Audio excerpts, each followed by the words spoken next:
All right, there we go. Is this working? Oh, I've got quite a wide view here. Hold on one second.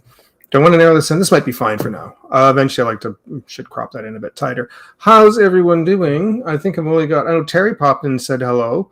And I know my friend Dylan's going to come by. I was just in Josh's, watching a bit of Josh's stream. He was streaming earlier and then took a break and then he came back again. And it just happened to be right when I was about to start setting up for mine. So he's already a good 10 minutes into his now. So I don't know how long he's going to be streaming for. Is this set properly? I don't know. This looks a little... The image I'm looking at looks a little off, and I hate it when everything seems to be perfect and I'm ready to go, and then something's not right, and that always drives me bonkers. But this should do for now. Yeah. So, anyways, I did a couple of streams this week, and I'm going to try and start doing these more often, as well as actual video content that I'd like to start doing for YouTube. I have some ideas that I've started writing down, and I have to start getting the ball rolling because. This week, my schedule is going to pick up for this week as far as like my part-time job at the YMCA. And then in about 3 weeks, it's going to pick up again. So because I'm covering for somebody who is going for surgery. But anyways, I need to actually start managing my time better, and I want I really want to start doing this, and I need to start generating an additional income. Because the other job's not going to cut it. Even if I worked full-time hours at the YMCA, it's not going to cut it. So I need to start generating something here. Anyways, some other news actually I wanted to chat a little bit about. This is my iPad, and on it I have that lovely little art program, Procreate. And it had a big update this week because everybody has been complaining. People love Procreate. People really do like it. And the only real complaint it's gotten for a long time was its brush management. And they finally just updated that. I wish I could have set this up, but I know there's a way you can plug it in and see this. But let's see if I can do this here. So usually you just kind of clicked on your brush, any one of these tools. There we go. And it would have like a drop menu. Look at that. It's going out of focus again. I need a new camera. I love this Brio, but I don't think it's going to do for what I want to do. Look at this lighting. This is terrible. Anyway, so you click one of your drawing tool. This is like your smudging tool and your eraser, and then you get a drop menu. But what happens now when I hit this, there's what it normally looks like. And if you actually pinch it, you now have different categories I can go into, and I can make more categories down here. So this just updated yesterday. This is the original brushes. This is the original brush collection that I originally had. These are the new ones they've just added, and now you can start making more if you want to add more on here. And so hit like, yeah. If you're enjoying this, please hit the like button. Thank you. So there's a whole bunch of new ones. I wish I could sort of plug this in and have it go on the screen. Seems I've actually done that before, and it is possible. So I don't know how to set that up again, and I just didn't feel like fiddling around with it for like an hour and a half and then be starting a stream like at 1 a.m. again. But anyway, so that's the major big thing.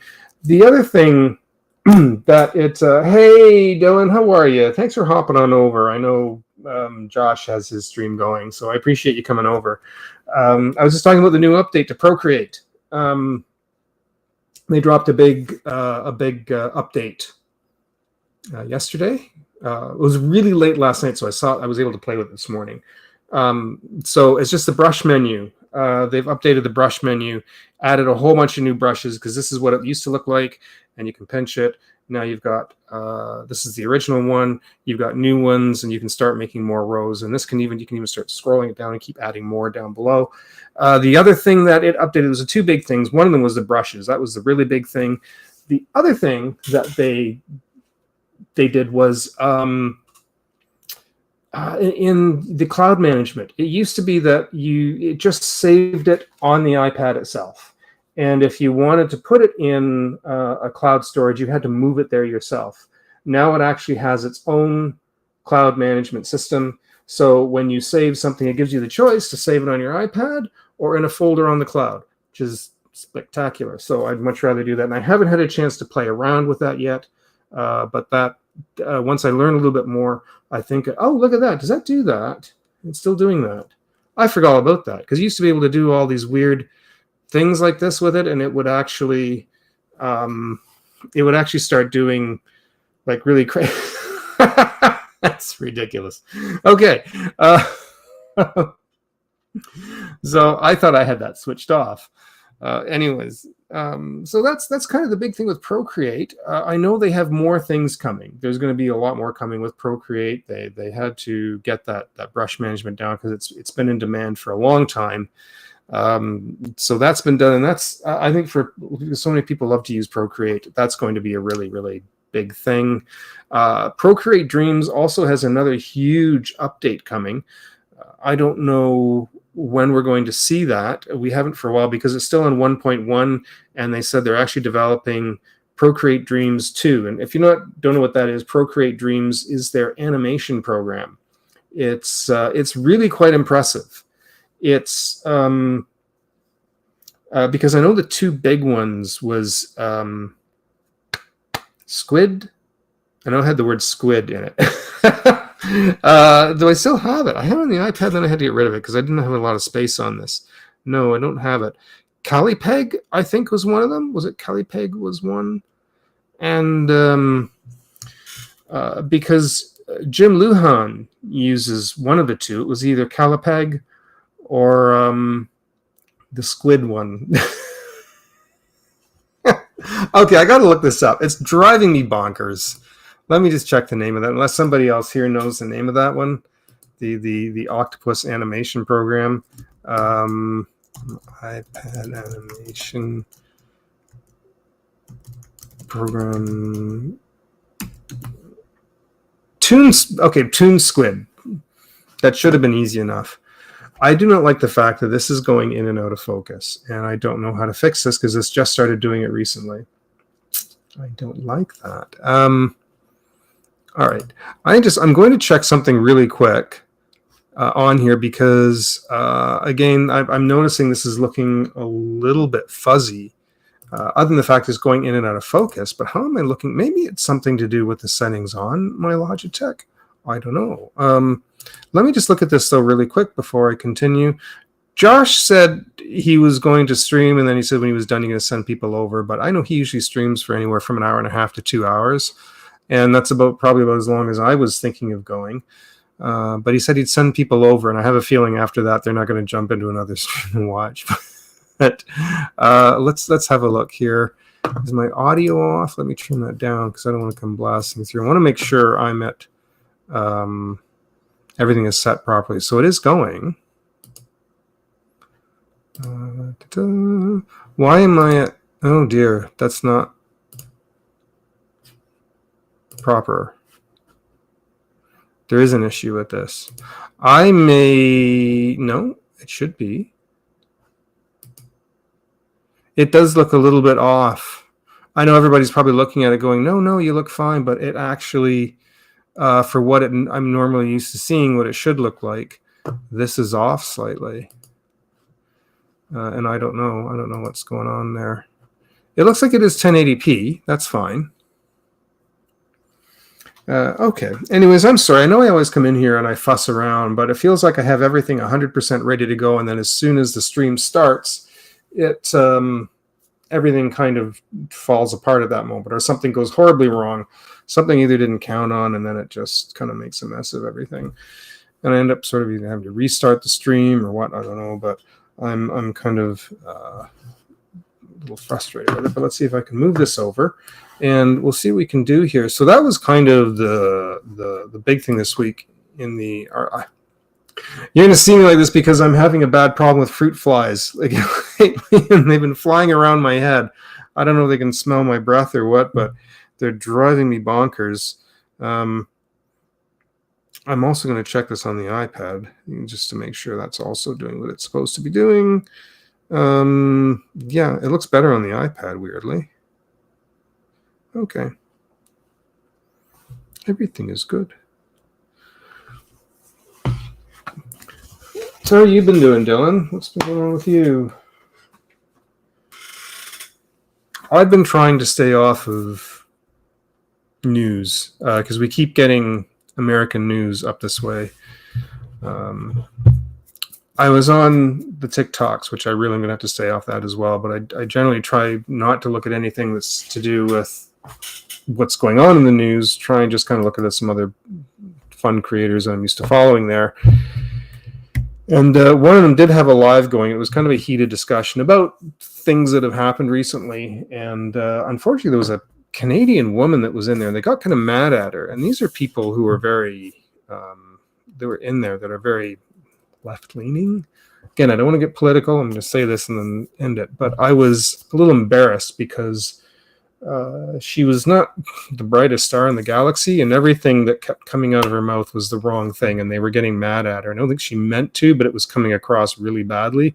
I wanted to kind of pop in and just say, just stop, but they had gotten so mad at her at that point that just another Canadian coming in just would have probably pissed some people off. But we're trying to not say the wrong thing.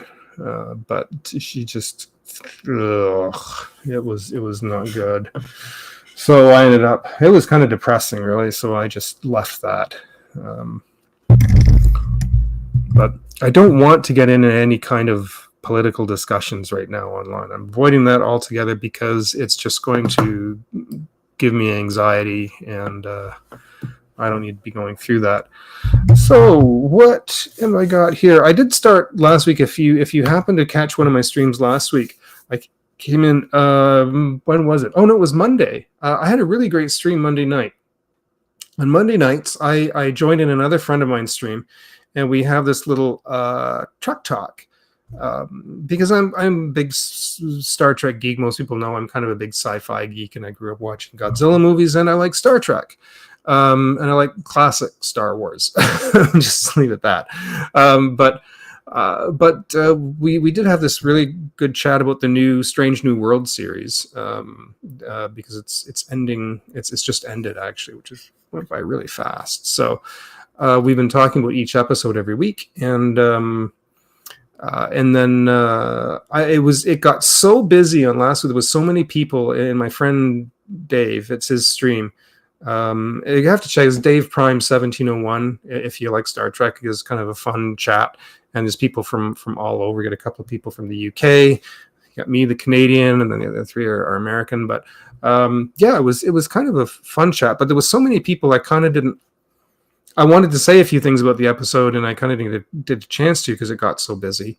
I thought, well, I'm going to be doing a drawing stream. If people want to come over and want to continue the chat, then it's my stream, and I can kind of spit out what I'd like to. So yeah, it was really fun, Dylan. I was, and then I started drawing this picture of a Gorn, and I've been talking about putting on a shirt. Some of my work I'd actually like to start putting on T-shirts. I'm going to start pulling some of them out again. I'm going to start getting my work on shirts. And now I got some people watching, and they said they'd be willing to buy it.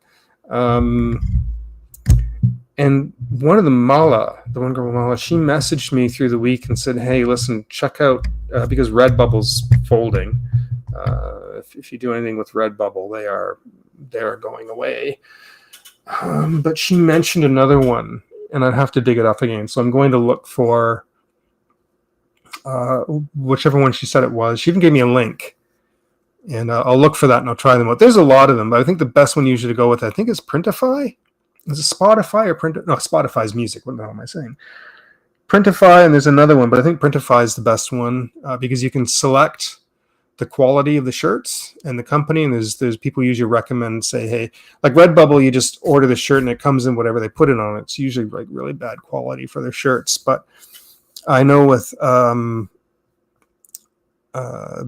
Printify, Spotify is music, Shopify is something else, and then Printify. Good Lord, that's the other one that Printify and Shopify, I think, are the two ones that people deal with. Anyways, I was using Printify before, and that's where I had the Doctor Who cat printed on. And let me see if I can bring him out again. Hold on one second. We're going to go get Doctor Who cat here once again. Oh, God. As I collapse everything.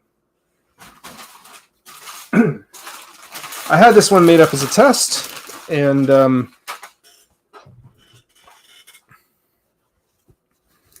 I had this funny idea. I started doing some drawings. I thought of it as a comic, but it's sort of it's copyrighted material, so I can't really produce it. But it was, if Doctor Who,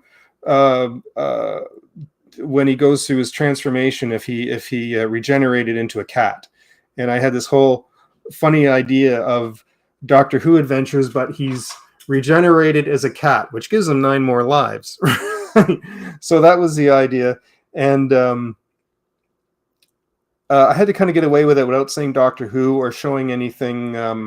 One of them, I actually had a TARDIS flying in the background, and I can't show a TARDIS or sell it. So it's kind of the general shape in the background, right? So that's kind of is the idea. But I'm going to actually get these produced on shirts. So that's one of the pieces. I did this like 5 years ago, and somewhere I have the original sketch for it. But that's one of them. And then as we got drawing on that thing the other night, I got drawing a Gorn, but I wasn't really happy with the drawing. There was some problems with it. Most people probably wouldn't care, wouldn't see, kind of don't see what I see. And see, oh, it looks fine, it's funny, and I'm like, it does, I guess, but I can also tell where there's problems within the drawing. And then I kind of, in doing some fixes, I thought this is kind of very boring. It's just this Gorn with big teeth. And I had this really funny idea because somebody mentioned about a Gorn that had been turned into the Borg, and I got this funny of this Borg Gorn. And I think I'm going to do something with that. So that's one idea I have. And I think just some of my older drawings. Do I have some of them here that I can throw up? Give me just a moment. I kind of didn't plan on doing that, but I might anyways, just for something to do. I got this sorted out with Streamlabs Talk Studio, because you all know I use Talk Studio, and I was having some issues with it. And last Monday I was streaming just with Streamlabs, and I still might do that on Saturdays. Right now, though, I had to test out Talk Studio because we finally got the issue fixed for my little breaks. Remember, they were just going black, and you're getting audio, but nobody was able to see anything. It's a bit complicated with the codec of the videos, even though I had the right file type that you upload into Talk Studio. That doesn't necessarily mean that it's coded properly. It's really complicated. It's all this techie stuff that I don't get. I don't understand. But it has something called HEVC codec in it, and then I had to convert it still as the same MP4 file, but without the codec in it, and that way Talk Studio will accept it. And then to upload it, the upload kept saying cannot reach server until I turned on my VPN, and then it worked. I could upload it, and now also because I've reconverted those videos, they're now playing. So I am going to take a break in a little bit, and then I can actually play a commercial break, and it should be able to play properly. So, but at the moment, I'm going to see if I can open up a program here.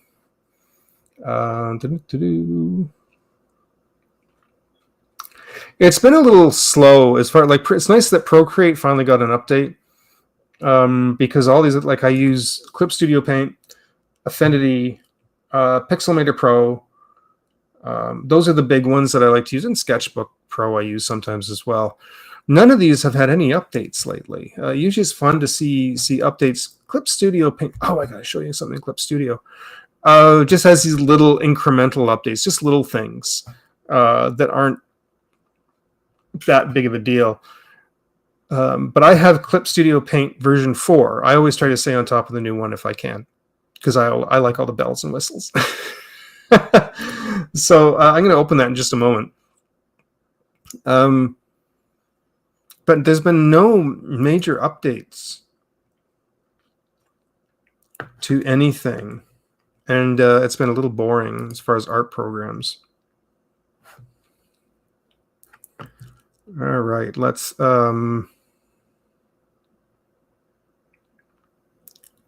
I just found out something about this program, though. I didn't know this. I didn't know it could do this. Watch, I'm going to show you something really cool in Clip Studio. This is amazing. We'll just go new. I'll just go with the... All right, so I got this open. Oh, we want to put it on here, don't we? You guys want to see what I'm doing. Screen share. I do want the entire screen so that you can see the mouse going. Otherwise, I never like kind of, I don't try not to shrink the program because like you'd see all the apps and everything. So I don't think on here, I don't think you can see the desktop. No, I've talked about the image on there before, but that's fine. All right, so let me see what I can do here. I know Josh is already live. I wonder if I should like kind of invite him on at some point and he can kind of do some stuff on here. I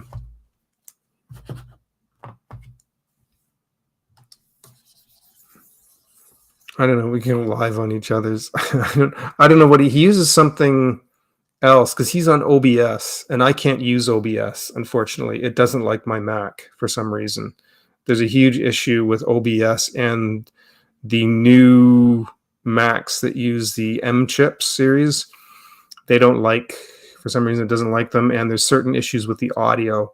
You can still kind of pretty much use it, but you can't hear your own audio. If I need to hear something in order for music to fade in or fade out or do some kind of control with the music or audio, you can't tell because you can't hear anything. It doesn't like the Mac speakers. And it's unfixable. I don't know. People have been bitching at OBS for ages, and they've never said anything. They've never responded, never done anything. So I use the equivalent. I use Streamlabs, which is almost identical to OBS. They used to be called Streamlabs OBS until they ran into a lawsuit, and so they just call themselves Streamlabs. And then they integrated, this program that I'm using now used to be called Melon. And then Streamlabs bought it. Now it's called Talk Studio. And I really like it. It's so much easier for inviting guests in. You can get this whole ultra package where you can get all kind of overlays and all kinds of bells and whistles for your Streamlabs. And you also get Talk Studio with it. So that's why I have this for 1 year. It's a bit pricey, but it's actually cheaper than StreamYard that everybody seems to love, which is identical to Talk Studio. Talk Studio is the same thing. It's just a lot cheaper. So anyways, I'm yakking away here. I want to show you this really cool thing I just discovered, but I need just a quick sketch.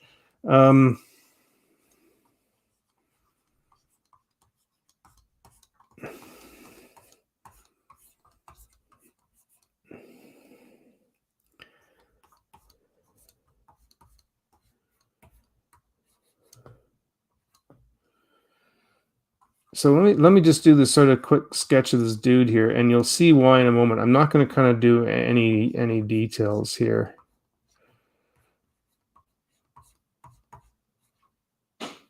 And you'll see why. I don't want it to be too fussy with it, but you'll see what I'm going to do. And I haven't even done that much experimenting with this, so you'll see why in a minute.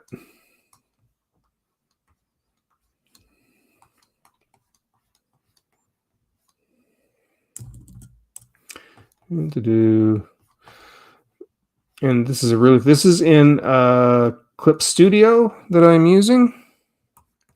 Clip Studio Paint. You know what? I'm going to ink this really, really quick because you'll see why once I get this going. I guess I could. No, it's too sketchy, and I can't have them too sketchy. It's got to be cleaned up, and I've got to make sure that the lines are closed on this. And you can do it with color. It doesn't need color. But let me just fade that out a bit. Okay, good. I don't need to go through that whole process of getting color for it right now when it doesn't need it. G-Pen is good enough. So let me just kind of, hey, Jim, how you doing, man? Sorry, I've been yakking away here. I didn't see you pop in. Anyways, enjoy your dinner. Sure thing. I don't know. I'm probably going to be streaming for a while. Maybe if I'm still on here when you come back, you're welcome to pop in and say hello. I'll leave it up for repeat for sure, but it might be kind of a long stream. I don't know, but yeah, always nice to see you. Thank you for popping over. Hope Josh's stream is going well. But I am going to demonstrate this really kind of cool thing that I just discovered that it's fairly new in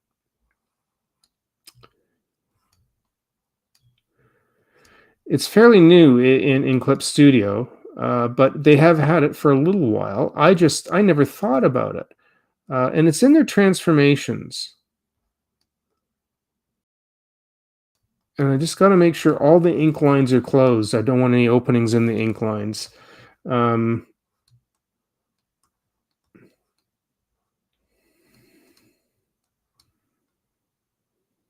We got to make sure they are all closed.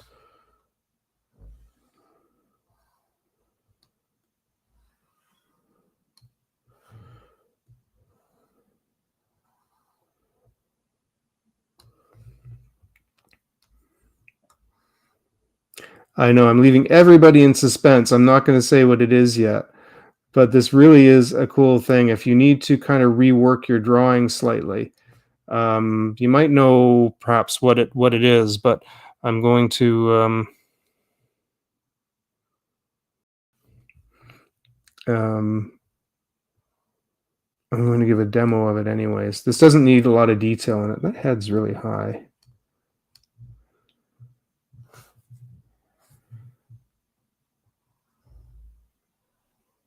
I'm just going to lower it.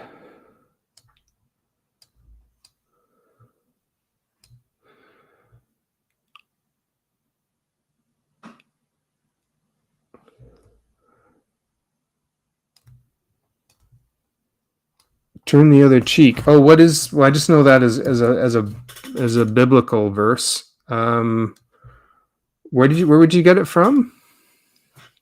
I can put it up here just for a moment. Whoops, stay up there. There we go.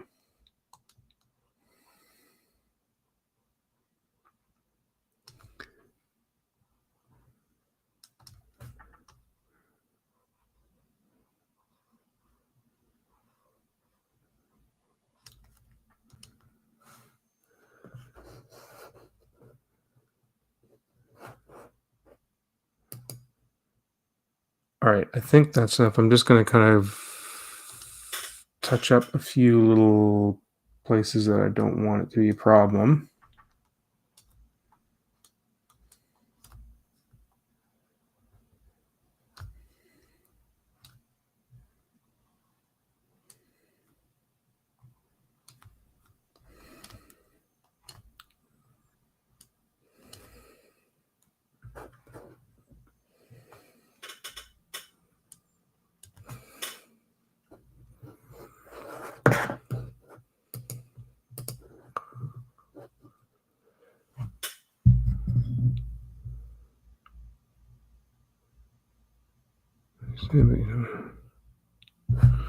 Oh, you have to turn the cheek on everything. Yeah, I guess it all ultimately depends. On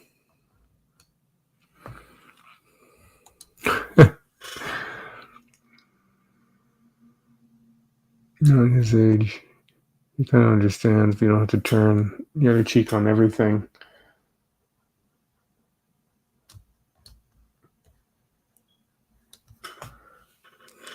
I suppose it's all down to any given situation. It comes down to a personal moral choice, I guess.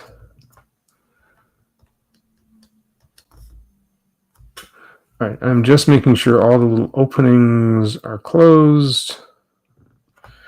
Turn that off. All right, look at this. All right, you ready? Here we go. So notice I've got all the limbs out. I put his leg forward, his arm out, the one arm back. And I've done this completely on purpose. That took a little longer than I intended to. So I go down into transform, and in transform, hopefully you can see this. If you're on a tablet or a mobile, you probably can't see this very well. You've got scale and rotate, scale. The usual ones you get in all programs, right? Free transformation, distort, skew. There's flipping. There's mesh transformation, and a new one here called puppet warp. And I'm going to click on that and watch the figure. Bloop. You know this is going, right? I said, how far will we turn our cheek? You can let bad things happen. Yeah. After you've done your figure and you've colored it, this will only do it on one layer. So if you have another layer for color, I think you have to flatten it first. But, and I haven't played a lot with this yet. I've only done a little bit with it just once. But when I put in a point like this, that becomes a turning point. And whoops. And the whole thing is rotating on that, but I can move. I got to figure out how to do this properly. Oop, oh. Let me go back. I'm still learning how to do this. So he's rotating on that point, but apparently you can. No, how do you move that then? Oh, okay, but it's adding a new point. But look at this. You can actually move the figure. Oops, I just broke his arm. But he rotates on that point, but I know you can add like this, and you can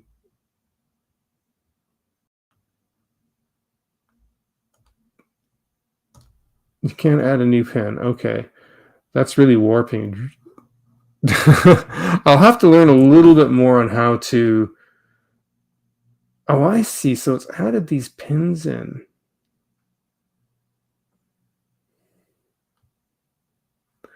So if I add the one here,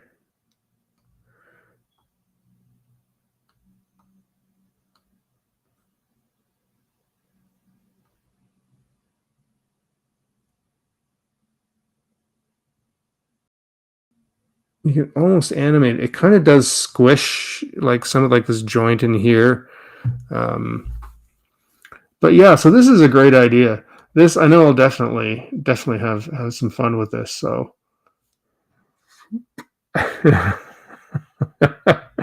so yeah, so if you have to make some subtle little changes, I think this is a great idea.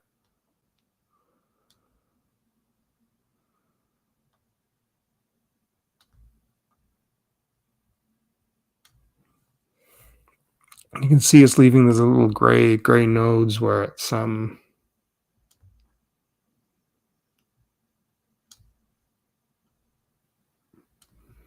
pulling, bent it around a bit. So anyways, I had to spend a little bit more time learning on how that works. I thought that was actually a great idea.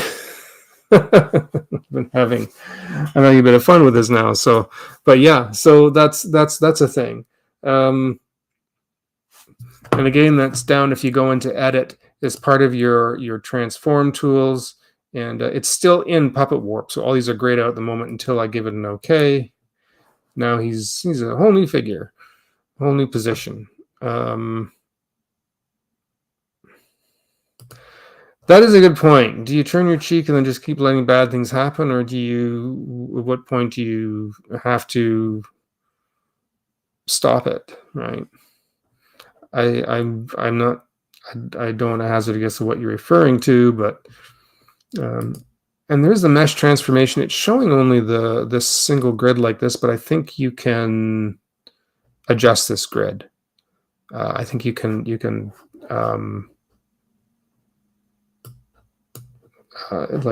like this, you're pulling some areas in like that. I think you can actually add more lines in these grids, and I'd like to find out, and somewhere in the settings, I'm sure. Preferences. I need to spend a little bit more time on this. I don't usually play with these things all that often. If something's wrong, I'll just redraw it. But if you can make some subtle little changes like this, it does help. Interface, performance.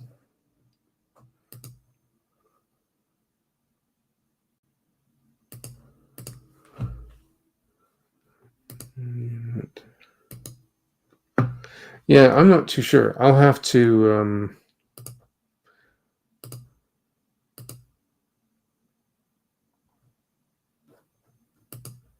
yeah, I will definitely have to play around with that a bit more. Anyways, so that's actually the new Puppet, the new Puppet. I guess because there is 3D features on this, you can incorporate like a 3D model into this, and so when you I don't usually deal with them that much because they're used for, you can pose them if you want to just use them as kind of a reference. You can trace right over them. I actually have, and I've cheated a little bit in some cases. I don't use these very often. They're nice to kind of look at as reference. I have done like a photograph and try to trace over it. He's buried in here, but somebody gave me this one year for I'm going to go to full screen. Someone gave me one of these one year for Christmas, one of these body coons. And this is, you can get really expensive ones and you can get really cheap ones. These ones are actually not that expensive. You've seen them. They're posable figures, right? And you get all kinds of pieces with them. And there's like a male and a female figure in each one. You can get them different sizes, and there's cheap ones and expensive ones. And this one, I think, is a fairly middle-of-the-road one. But somebody picked this up for me. It's from Bandai. It's all fallen inside. I can feel it in there. I haven't had a chance to open it since I moved. You can set them up and then photograph it with your phone, and you can import the photo into your work and then just kind of outline it. Or if you just set it up and use it as a reference to look at while you're drawing. So it depends on how you want to use it. So anyways, I just thought that was really fun, and I kind of wanted to demonstrate that really quick. I do need to, what's the time here? How long have I been on for? I should test this out and take just a quick short break, because I can tell I should have made a cup of tea before I started, but that's going to take about 10 minutes. I don't want to go that long.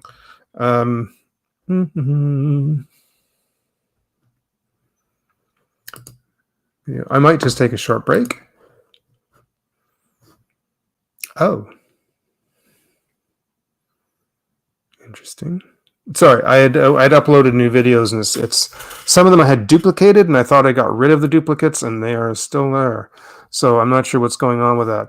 I don't want to lose anybody, but I'm going to just put on just a short break while I get a drink of water, and you can only see. I can tell now if this is working. So, Dylan, if you're there, just if you can hold on for me for a bit. This will be about 2 minutes, and I'll be like right back. I can't even talk properly. Observe this poor man. His wife's away, his children are hungry. We're hungry. For dinner tonight, he's fixing a pork roast. It was a chicken. Who can help this man? The LaChoy Dragon, friend. Oh, yeah? You need LaChoy chow mein. Is it easy to fix? Easy. It's a 6-minute supper. We'll just heat it up and serve it.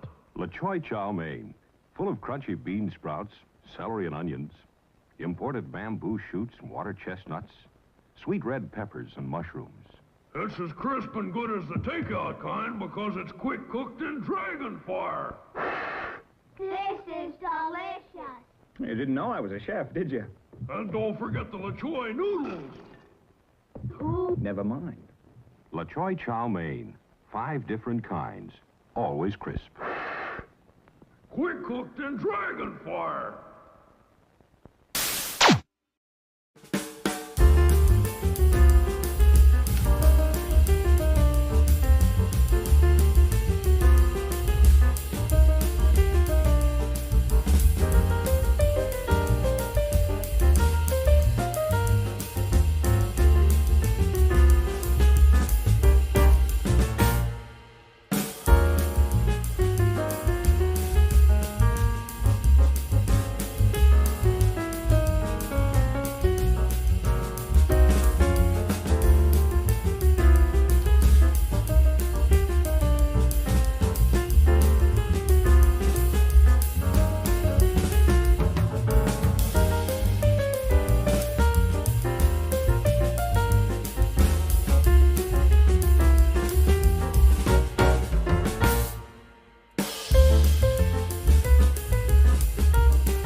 right, and looks like I have returned.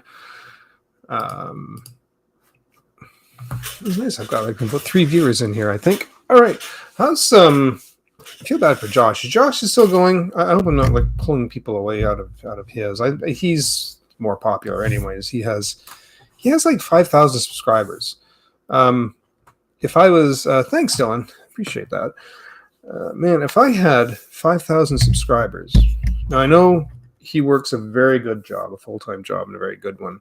But if I was on this thing and I had 5,000 subscribers, like there's a lot you could do with that. You don't have to have like, a big channel of 100,000 plus subscribers. You could take 1,000 as soon as you reach that 1,000 point, and you can monetize your channel. Because it's not just Google AdSense you're making money off of. That is some. You can get that. But once that 1,000 sort of gives you, what's the word I'm looking for? And I don't want to get too much into like YouTube, building on YouTube, but you sort of built enough of a reputation that you have an audience that you're going to have enough members who are invested enough in you to help support you. So it's that point, even at 500, that's why there's another tier at like 500. So you can get things like super chats and whatnot, right? You qualify. You can sell merch directly off of YouTube. And I would be taking full advantage of that. Let me tell you, because there's once you hit that point, you can start the monetization process. You can start. I would like to set up a Patreon if I could, and I don't know what exactly I would do with that. I suppose it depends on the direction the channel would go, because I feel like that if I set up a Patreon, that would be additional content that would have to be what's the word I'm looking for? It would have to be worth it for people to subscribe, even if it's like $1 or $2 a month. You'd want it to kind of be worth that. If somebody's going to pay like $1 or $2, you want them to feel like they're getting value out of that. And I'd have to be able to provide something that I'm not providing on YouTube for free, but that is worth the subscription to say, yeah, that's actually got some value to it. And I'm going to subscribe to get that extra bit of useful information that shouldn't be out there for nothing. That should be something to pay a little bit extra for. And I know some people who are doing very well with that. Also, wow, suddenly I kind of lost everybody. I'm not sure what happened, but my entire viewership just dropped. I don't know how accurate that is. You got the little, there's like a little eye up here. And I see it on my screen. I don't know if anyone sees it on theirs, but I see that number kind of all of a sudden drop and then come back. Now, I don't know how accurate that is. Maybe I've still got the same people viewing me, but I don't know if everybody just suddenly left. I don't know what happened. But yeah, so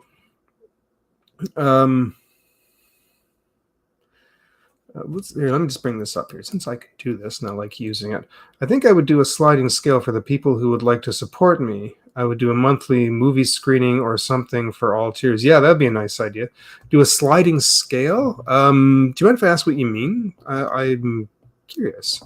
Do a sliding scale movie.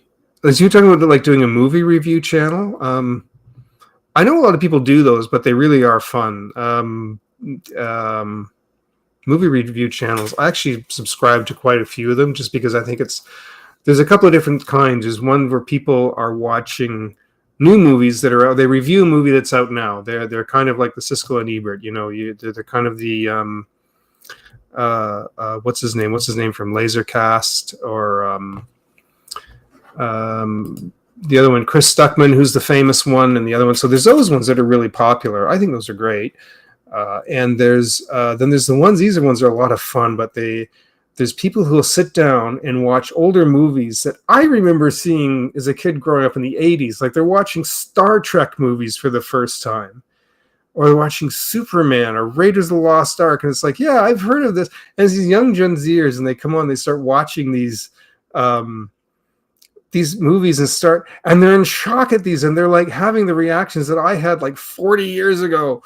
It's like you're watching this movie and something happens, and I remember as a kid watching that in the theaters, we thought it was so cool, even though it's slightly dated, but they're not caring. It was just like us. We knew the effects weren't 100%, but they were fantastic to us at the time.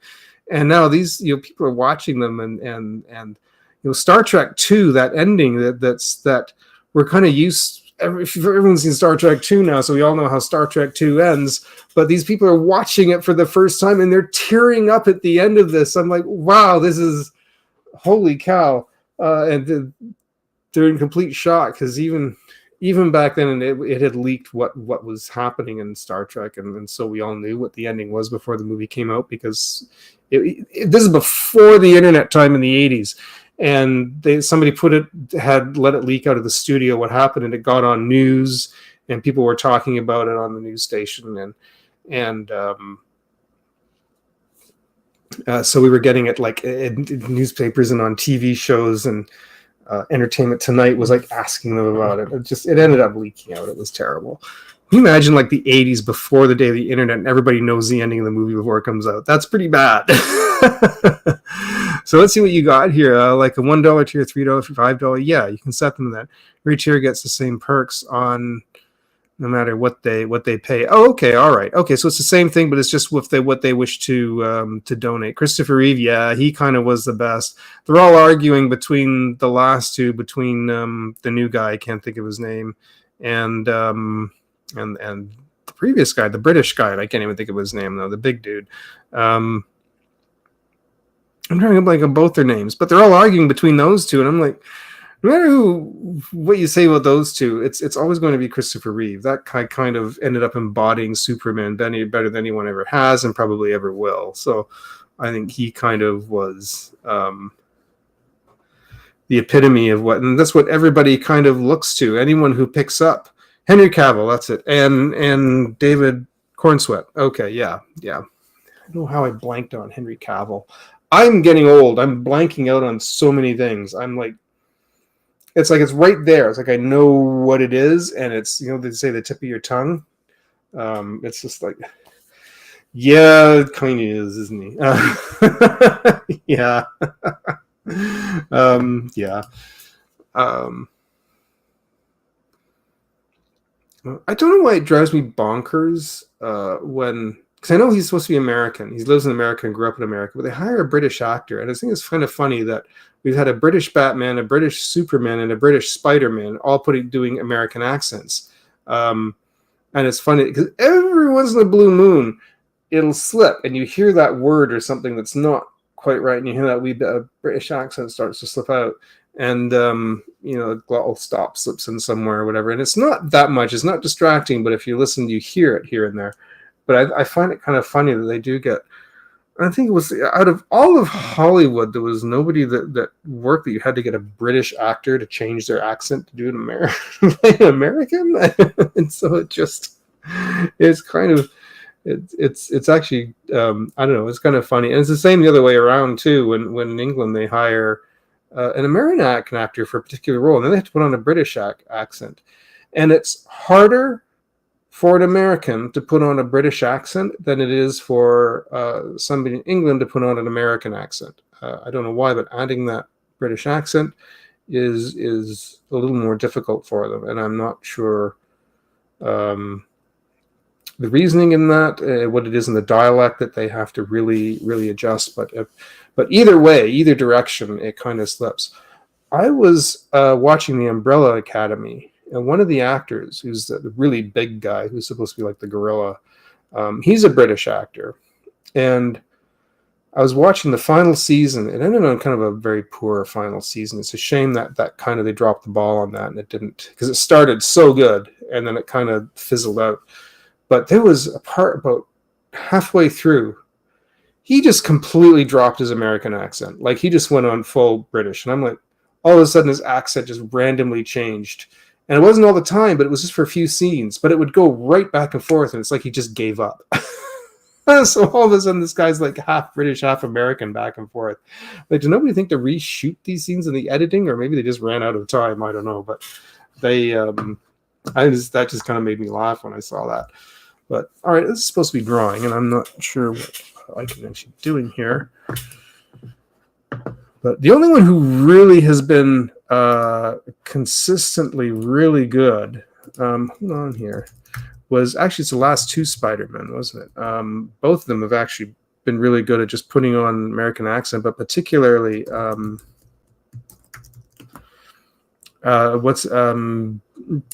Tom Holland, just can slip right into that sort of New York American accent really well. Garfield's slips a little more, but Tom Holland's is just you forget that he's actually even British sometimes, but he does a really good job at that. All right, let me see what I can open up here.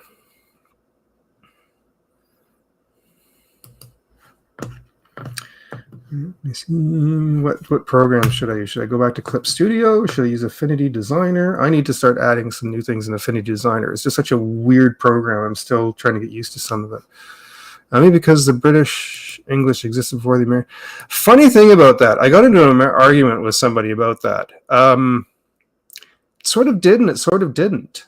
The history of the accents that came about in both England and in North America is really bizarre, and I kind of did this sort of little personal deep dive study into actually how that. Yeah, Andrew Garfield's British too. So two of the three Spider-Men who were supposed to be from New York are all British. We also had a British Batman because of what's his name? He's too old for it now. Again, I'm going to be senile in 5 years.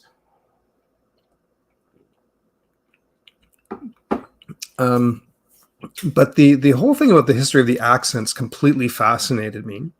And if you were to go back 500 years, just before the British started coming over and invading America, you would have heard a completely different accent. It wouldn't be British. It wouldn't be American.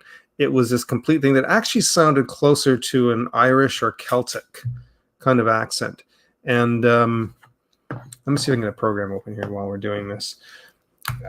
So what happened was when they came over and they started building over in North America and started establishing things here in England, they wanted to separate it. They wanted this sort of higher class sounding way of speaking.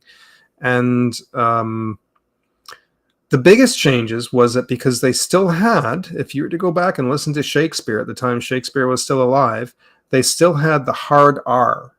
They didn't have the non-rhotic ah sound. It was still a hard R. And the A's were still an upper register A. So you know words like dance, France, pass, that was still upper register as we. It wasn't quite, you know, some areas of America it's dance, pass. It wasn't that high. It was sort of this mid-range, closer to what Canadians would I use if I say dance, pass. It's sort of in the middle. So when they came over, the British were like, we're going to make this upper class, like this upper crust way of speaking, and we're going to drop the A's. So I drove the car to the dance the other night, and it was this really high crust, but it didn't make it all the way into the northern part of the UK. That's why if you go way up to Birmingham, and you hear like the northern British accents, their A's are a little more upper register. They still have the R, the open R. Some of them have a hard R. It depends who you're talking to, because they have so many. You drive down the street and you hear a different accent. It's all over the place. Their accents far more than even the United States. It's just constantly changes from person to person almost. But in the United States, they thought, oh, we're going to adopt it as well. And so they sort of tried to adopt it on the East Coast mostly, and it didn't stick. It sort of partially did, but not entirely. But that's why in Boston, you get the car, drive the car to the dance. So the A's changed, but the rhotic, non-rhotic R kind of remained open, and that kind of developed that way. So yeah, there's this whole weird history on that, and it's. I know I sort of got sidetracked talking about that, but it really fascinated me to see how all the different accents sort of spread out. Some of them were language influenced, like French, particularly in Canada. We have a huge. We have this three-way thing going, and why we sound so different is that we have Irish influence, which especially on the East Coast, you hear it, especially in Newfoundland, they're practically Irish.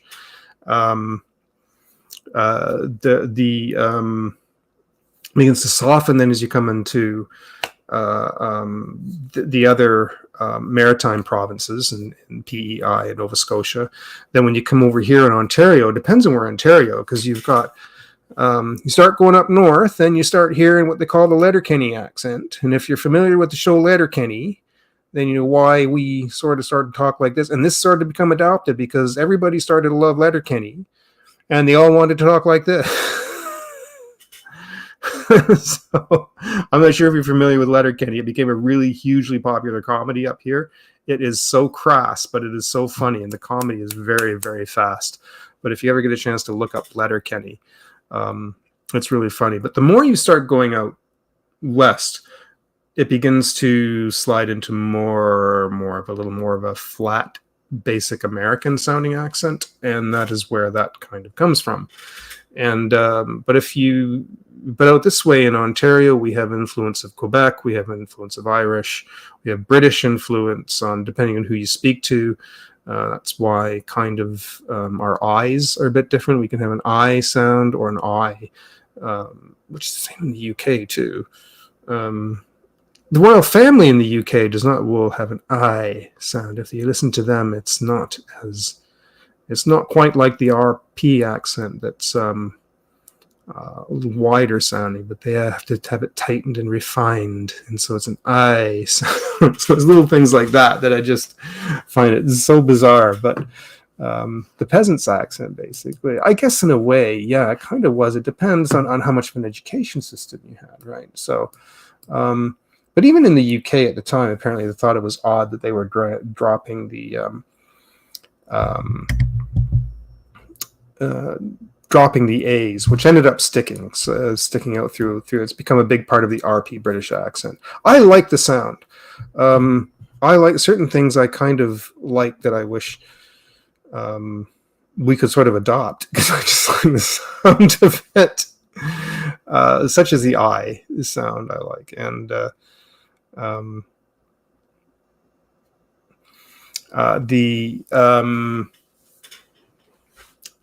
I can't speak and saying, over here, if I started saying, oh, I'm going to the dance, or I'm going to visit France, oh, I have to get my train pass, it's going to sound pretentious, even though I love the sound of it. It's just, you can't use it, unfortunately. But I do sometimes slide into it a little bit because of family influence, and depending on who I'm talking to, if I'm listening to a lot of videos from the UK, I'll end up sounding a little like that, just because my brain starts to pick it up, and I'll start doing it.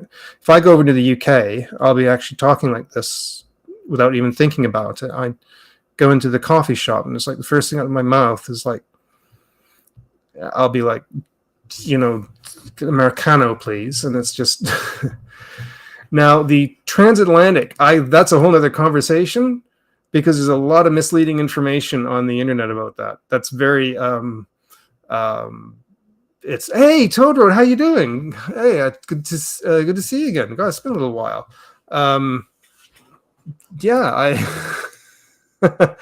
The transatlantic, I'd really love. I wish we could have adopted, but there's a weird history because there's a lot of misinformation about what that is, and the correct information. Oh, it's such a weird thing. There is one gentleman who did a really deep dive into YouTube, and anytime, if you're ever interested, I can send it, because he really actually, the whole thing about the book that they've been supposedly trained from is not, it exists, but that no one ever uses it. But it was not used in Hollywood. That was a whole misleading thing. Australian, yeah, that's really similar to British. The Australian's a fun one to listen to too. Australian. I used to watch, I don't watch him anymore. He's an Australian artist who became really popular. Young fella, big guy. He's a young fella, and I can't think of his name now. Jazza, Draw with Jazza. I used to watch for years and years. But yeah, how you doing, by the way? It has been a while. Oh, I forgot to switch this over. I'm going to actually open something up, and I was going to do just a little bit of sketching.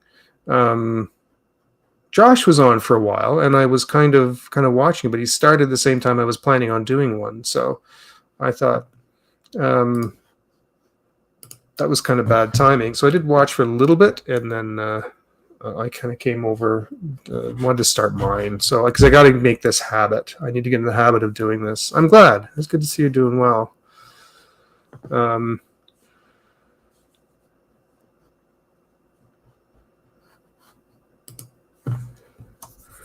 All right, what have I got going here? Give me 1 second. That is not showing up. Is this on? It is. I also downloaded some Cinepacks, some free Cinepacks that I'm going to try and add into editing software, because I'm going to start making some videos in the coming week. Oh, I should show this here. There we go. I don't want this one. I want the other one. So I'm going to be having these fun little videos I'm hoping to try and put together. Time provides, if I can. It depends on kind of what's happening. But should I try and redraw that Gorn? Do I have the sketch here? I'm going to open up some reference material. Give me just one moment. I'm going to see what I can come up with here. In just one moment.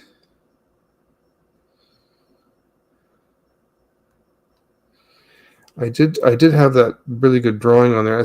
I wish there was some way I could do this on here. Might be able to. Some of them do that. They put the reference material right on there, and I don't know why. I don't like doing that right now. In case I screw it up. But hold on. See if I can. No, that's terrible. This is awful when you're trying to find a picture. You see the thumbnail and you click on it, and it goes to the image, and it's still the size of the friggin' thumbnail. And I want like I want to fill the damn iPad, and it's just like, oh, there it is. Click, and it's just the picture's this big. I'm like, oh, for fuck's sakes, full size proper picture. Damn it. Stop doing that. All right.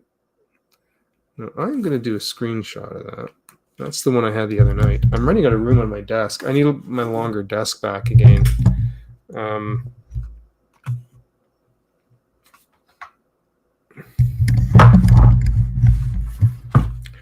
Are you guys still popping into Josh's? Like, are you going back and forth at all? Or are you just kind of sticking it out here? I'm wondering if he's still chatting or not.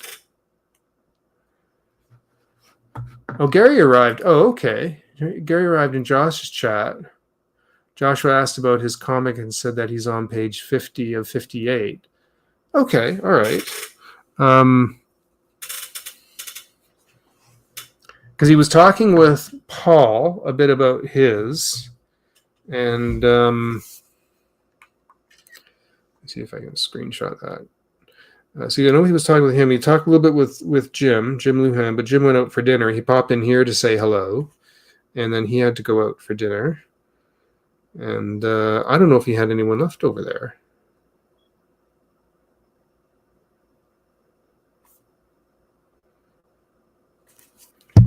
So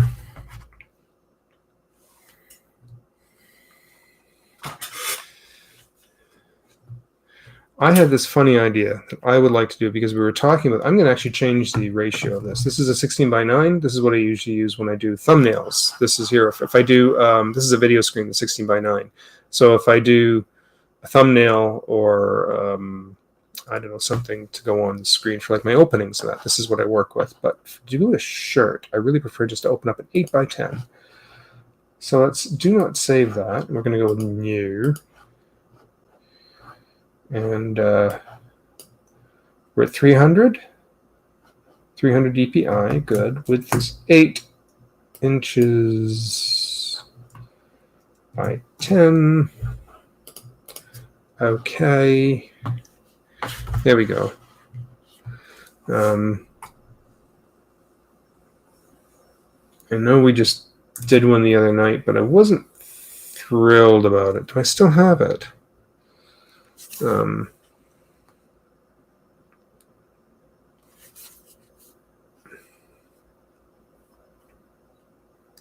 It's not here. I'm not sure where it is.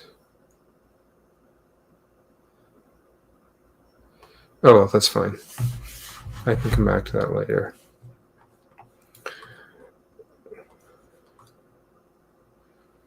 So what have you been up to lately there, Mr. Toad Road?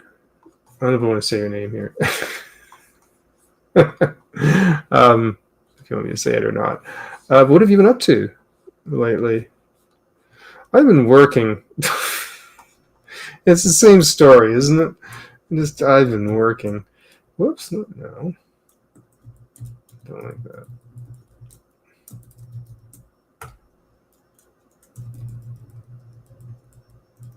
Try this again.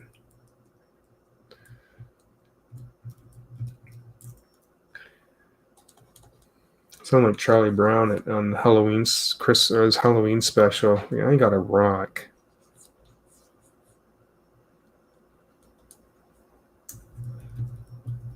I'm not in a very good position here. I got to find a better position that when I'm live, I can kind of draw and be comfortable and still have the camera on at the same time. But every time I set it up and I pull things and move things around a little bit, I'm never very, very comfortable then in my drawing position. So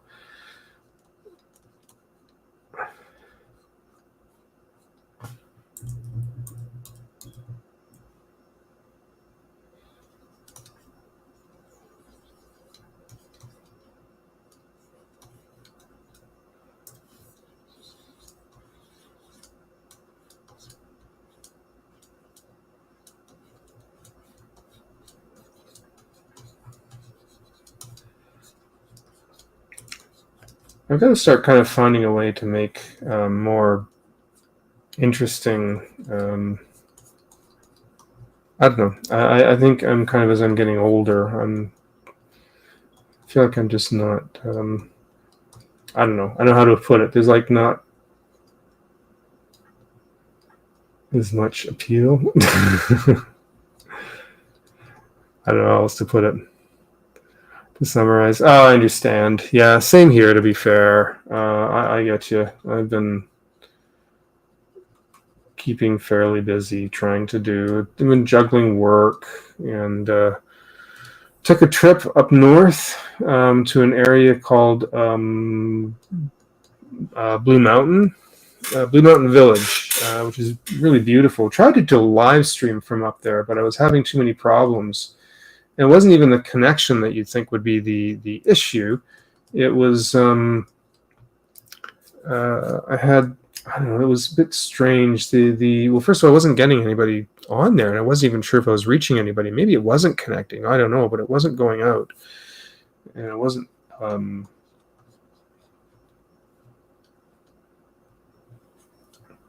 Here, actually, again, I'm screwing this up already. But on the other day, I think my phone was overheating or something, because the screen, as I'm trying to live stream, I turned up, because there's a lot of sunlight, I turned the screen brightness way up. I slide that right up. And it kept dimming. It kept going completely dark. And I was getting kind of a little miffed about this. I'm like, what the hell is going on?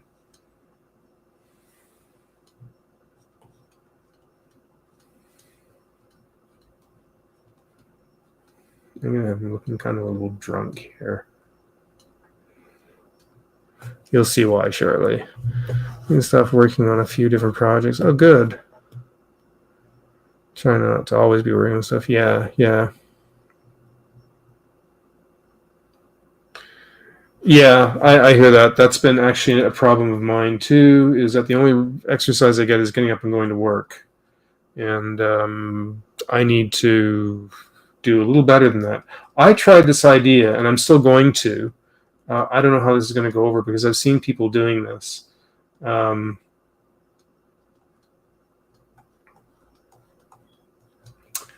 I wanted to try live streaming, going out, and just walking and live streaming. I started watching this guy from Toronto. His name is Johnny Strides, and he live streams walking through Toronto. And he's done really well. His channel is really popular. He's making money off this, like really good. Like he's got a huge following. He has kind of the right kind of personality for it though too. Like he can chat and he's very friendly. He's apparently 43 and he looks like he's 25. So it's kind of got that for me. He has a sort of youthful vigor to him. But he just goes out and walks. And he'll sometimes do a recording of his walk and just upload it as a video. Or sometimes he'll just go live. And his lives, he's got all kinds of people in there. But they had kind of done a news report on it. This is how I found him out, was they did a news report. And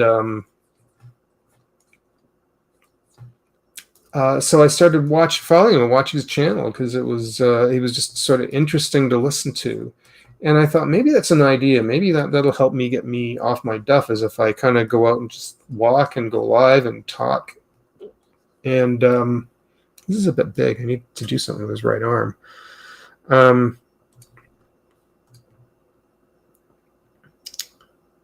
Lost my train of thought there. And I thought, yeah, maybe this would be a good excuse for me to go get exercise. So I tried it, and the first time I went out, it didn't go over very well. There was a lot of people out. I went at night because I figured there wouldn't be that many people out. But it was a Friday night, and there was a lot of college students out. And you go up the street, everything's closed except the bars, and there was just too many students out, kind of drinking and hanging around outside. They're not problematic. It's not like they smashing things in there. It's actually pretty good, but it's hard to go by when you got a selfie stick and a camera and you're trying to chat, and it's like, and you're surrounded by drunk people. It's just not a good combination. So I stopped it and I went down to the lake, and it was just like a 20-minute walk up the road. And I tried it again. I turned it on because we've got that really nice lighthouse down. There's like this big neon lighthouse. It's really kind of nice, actually. And it was turned off. For whatever reason, it wasn't on. The other lights going up to it were on, but the lighthouse itself was turned off. So I tried turning it back on, tried chatting. I went on for about 10 minutes. Some lady coming up behind me, way over to the back behind my left, and I'm viewing outwards, right? I'm watching it so you can see everything at the lake and the bridge and the lighthouse, and I'm out there and I'm talking as I'm going across. Lady way over behind me, about 20 feet away, I could hear goes by, and she's like, I don't want to be filmed. Don't film me. Don't film me. Bang. And I'm like, okay, I'm pointing away. It's fine. I was, okay, that's fair enough. But I'm like, you're way over there and I have no interest. You're fine. So that kind of irked me, actually, and it threw me off. And I just ended up stopping at that point because I had one person watching, but nobody really interacting. And that kind of put put a damper on the whole thing for me, but I will eventually try again. I'm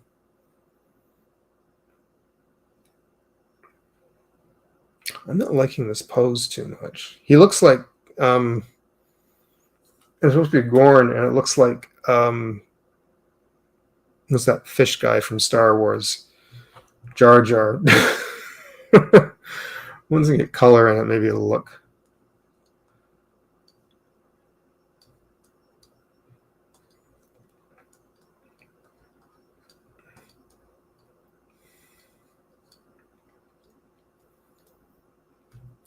But that really kind of bugged me that she was just like, don't. Yeah, I really like the idea of it too, and I'm still going to try it again. But God, that just irked me. This woman was like, you're nowhere near me, lady, and no one's that interested in you anyways. So you can relax. So just go somewhere else then. You're way over there. But I don't know. I'll try it again. I wonder if I should ask Johnny Strides if he has to deal with that kind of noise. I'm sure he does. I never see it, but I find that when I'm working on long-term projects, I have not mental bandwidth trying to find a balance for that. Yeah, I can kind of understand.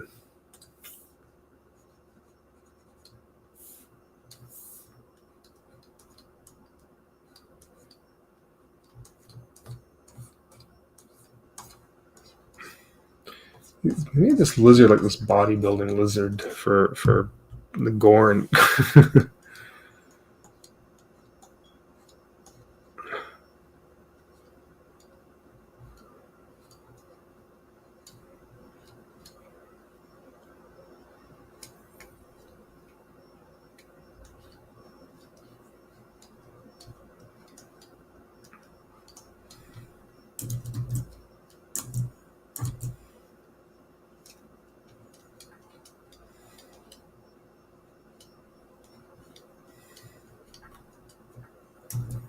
I don't know if they gave him 3 fingers or 4, but I'll do it this way for now. If I can fix it later.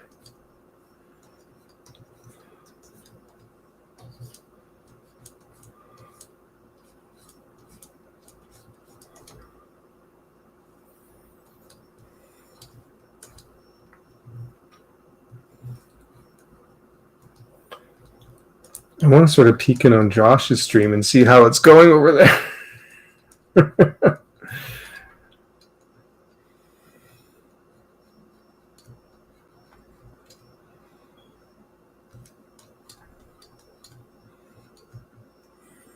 Now I'm going to add another layer over this because I'm not sure if 100% if I'm going to go with this idea. Whoops.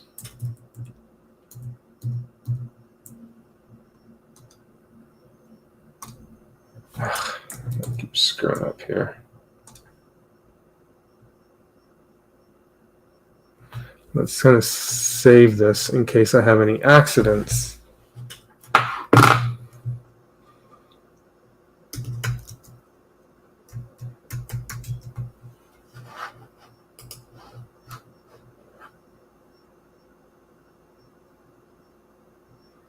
What art movements? Oh, we're kind of talking about Thomas Kinkade. Oh, okay.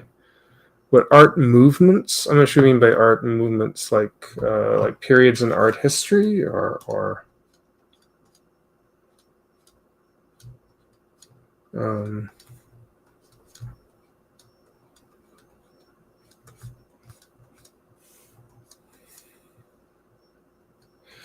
I've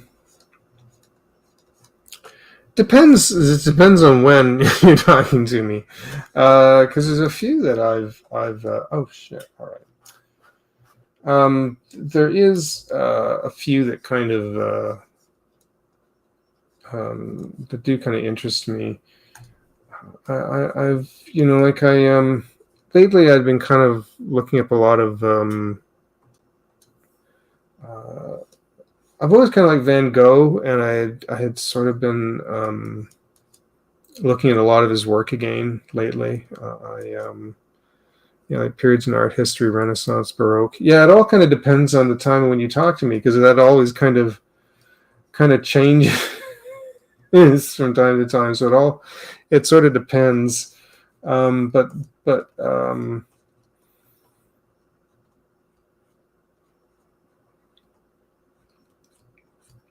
I remember one time I was really interested in Cubism for a bit.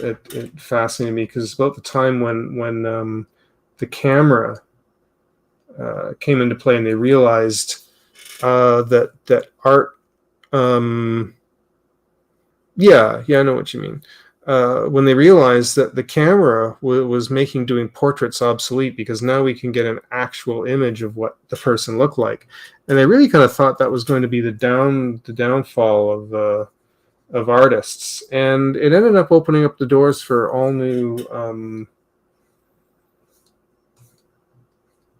like all new art styles, and like if you look at that famous painting of Les Miserables and that kind of thing, where it's all they've broken down the shapes, and it becomes very expressive, and to convey a lot more emotion and energy in a painting, but instead of trying to aim for realism, because you can tell there's still, you look at that, and even though it's kind of this wild, funky looking image, you knew this guy still had a solid understanding of anatomy, and it's there. It's still all there in the image, in those figures, because not anybody can just sort of throw something down like that. So it's he had a really clear vision of what he was doing. But so it's not like I don't know. Like I was never a big fan of Jackson Pollock because I thought it's just sort of splatter. Like unless he had certain things going on with color theory, because he could draw. That guy could do stuff, but then just so well, I don't know. Just didn't. There's a in the news the canvas that had a banana taped to it. I'm still trying to figure that one out. But yeah, so that kind of thing doesn't, yeah.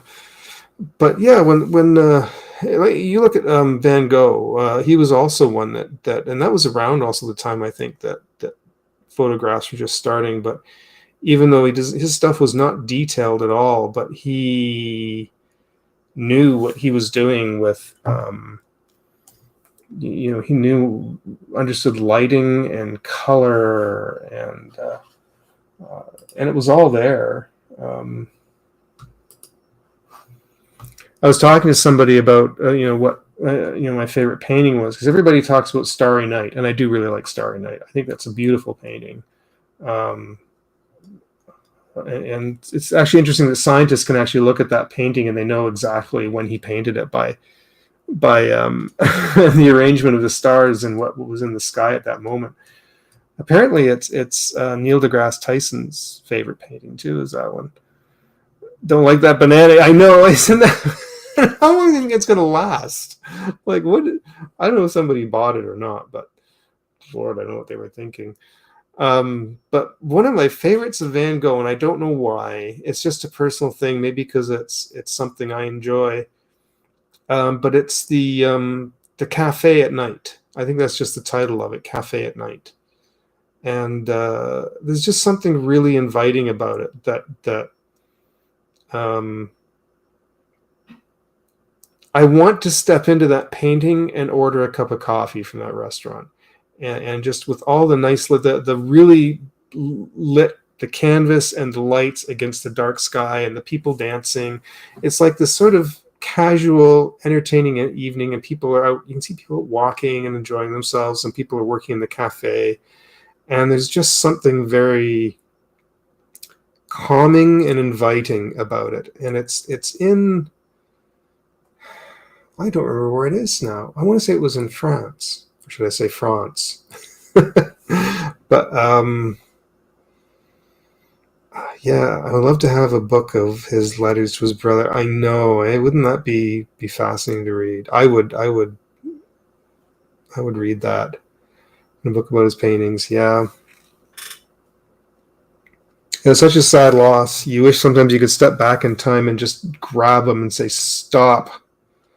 Don't! We need more from you."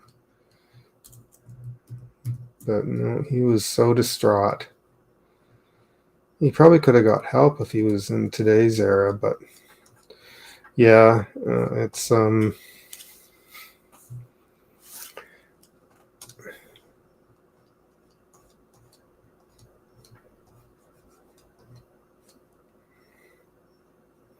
yeah.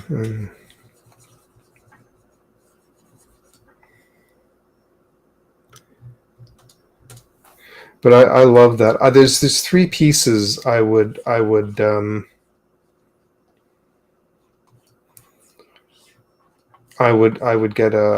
in fact, the three of them were on eBay.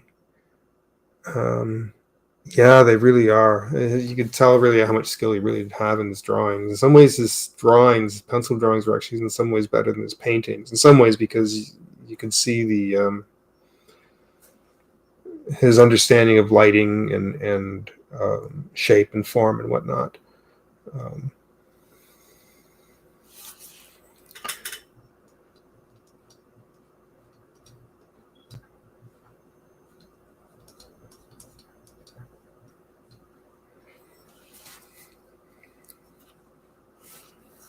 But there's three they were on eBay, and I almost got them.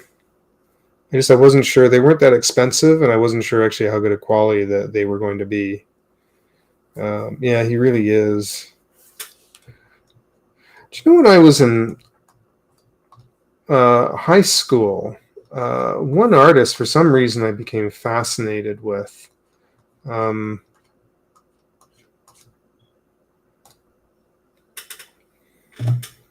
I still think his work is really impressive.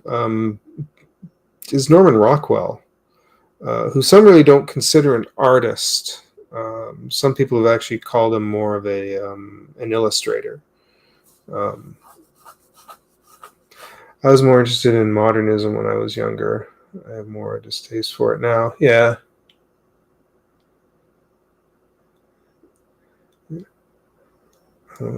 Baroque. I was actually thinking of doing a video because I was writing down ideas for videos, and I thought of actually doing one on like 10 famous paintings that really influenced artists.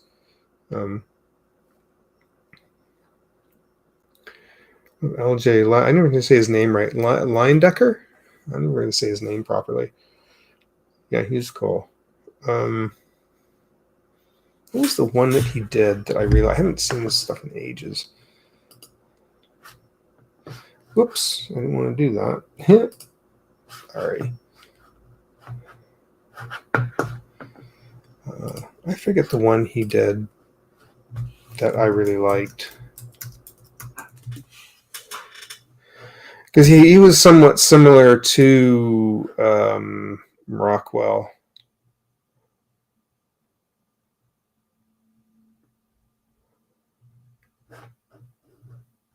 My parents bought this lovely book for me, and I can't find it. It's gone now, and I'm so upset. But I do have a couple of mugs. They also bought these 2 mugs for me that had pieces on there that were done for the Post, the Saturday Evening Post.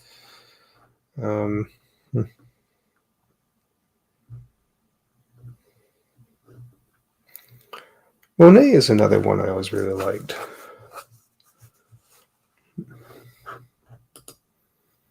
I can't find. I don't want to say you're going to dig through this all night, but there is another one here that I know I've always really liked of his.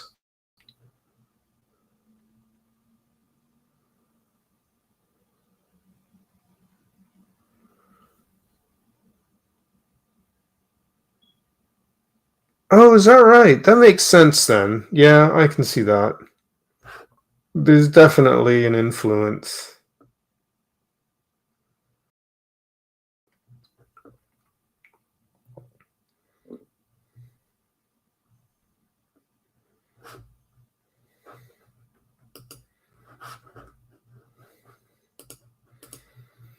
Oh, hey, it's Gary. How you doing?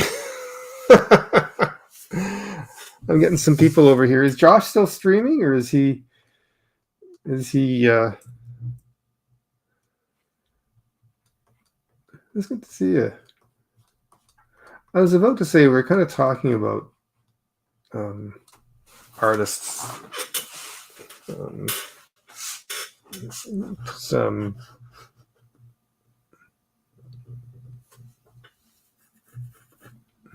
Sorry, I got slightly distracted. I've been really badly distracted tonight.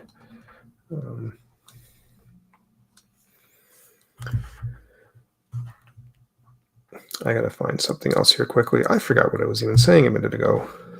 Oh yeah, I was thinking as I was looking at artists, I can't think of who did it. Back when I lived with my friend Dawn, she had another roommate come in who wanted to buy some art, and she got this painting. And of all the paintings, she bought this one, or print. It was a print of a painting. Of all the ones she got, it was this one that I've never liked. The same day, but 124 years old. Oh, interesting. That's, I'm going to put that up for a minute. That's really cool. 124 years, my heavens. Yeah. Where is the time gone? That's really cool, though.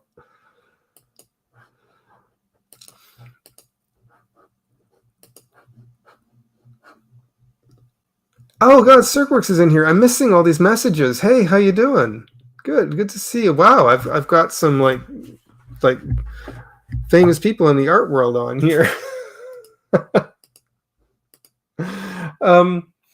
I was just saying, I can't think of the artist. I can't even know the name of the piece, but you might know the one. It always bothered the hell out of me because I always thought it was so pretentious. And it was this couple, looked like a wealthy couple dancing in the rain. And they have like a butler or somebody holding an umbrella over them. And he's covering his head and the rain's coming down. And he's holding this umbrella over them for them.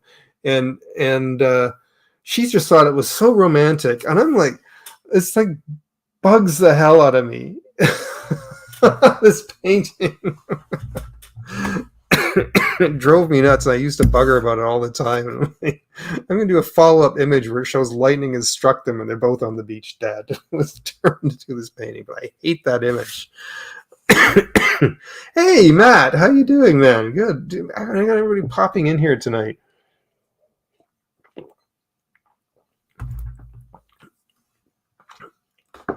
I was trying to do a kind of a follow-up to the one I was doing on Monday because I didn't like it and I wanted to kind of rework the structure a little bit.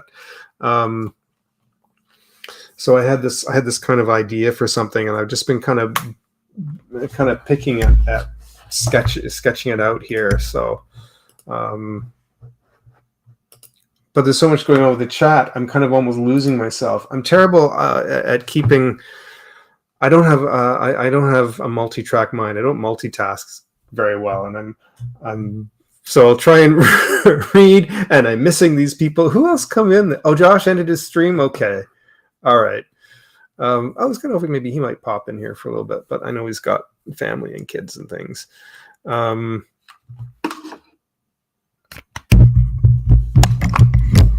give me 1 second. I just got to move some stuff around here.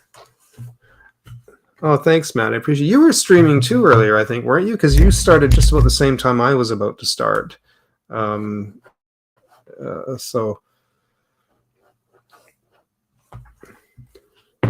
I need to kind of find another reference here.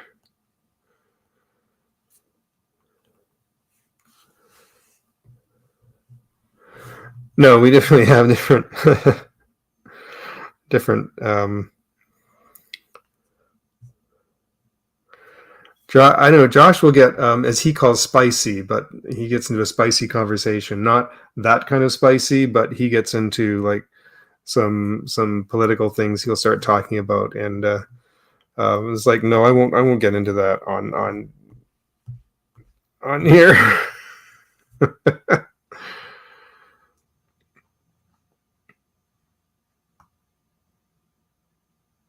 Oh, I'm having that same problem again.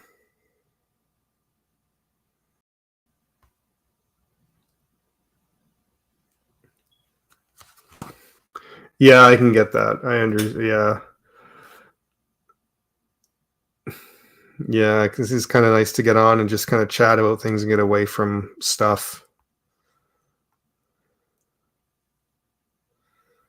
I'm just trying to find a reference image, and I'm having trouble bringing it up. I was saying earlier how I was trying to find a picture of a Borg, and every time I'd open up Google Images, and I've got on my iPad, and I'd go, oh, there's a good one. I'd click on it, on the thumbnail, which is this big, and then when it opens it up, for some reason, whatever the website is on, the picture is still this big, and I'm like, no, I needed to blow it up. I need it larger than that. Stop doing that to me.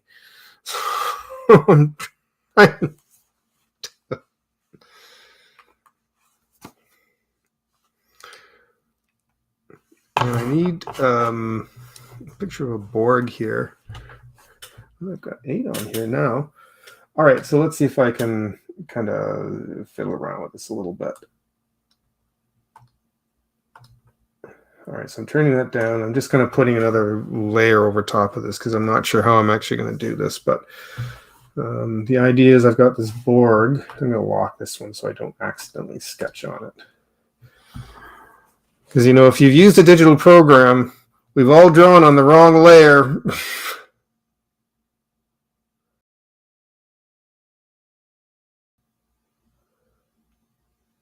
It's political philosophy. Oh, okay. Yeah. I'm always scared I'm going to say something that'll get me in trouble or whatever. And I'm just like, Josh kind of isn't too worried, but I'm like, I'm trying to keep this chat, this page clean. So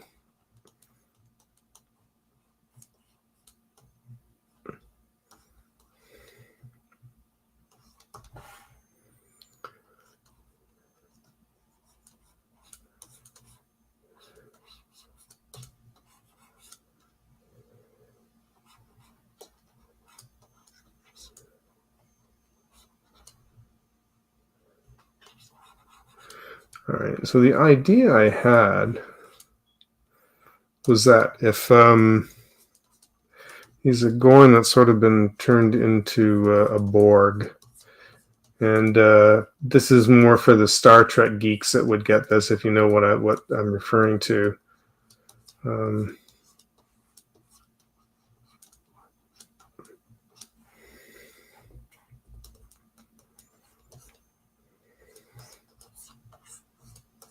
Oops.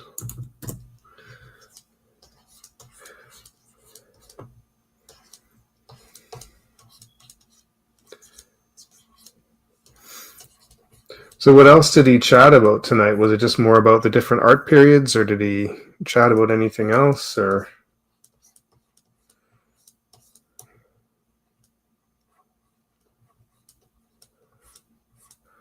let's sketch this in loosely.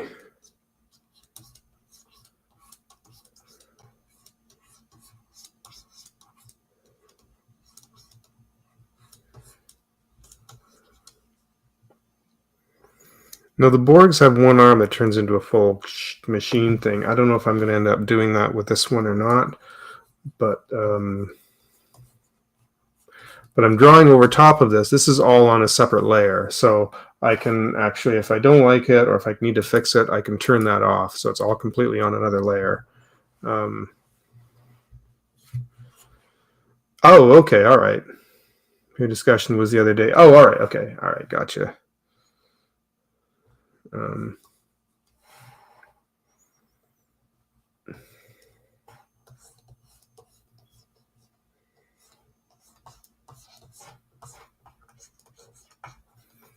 No, he's been on a couple of times. He's been on, but I've had to work, so.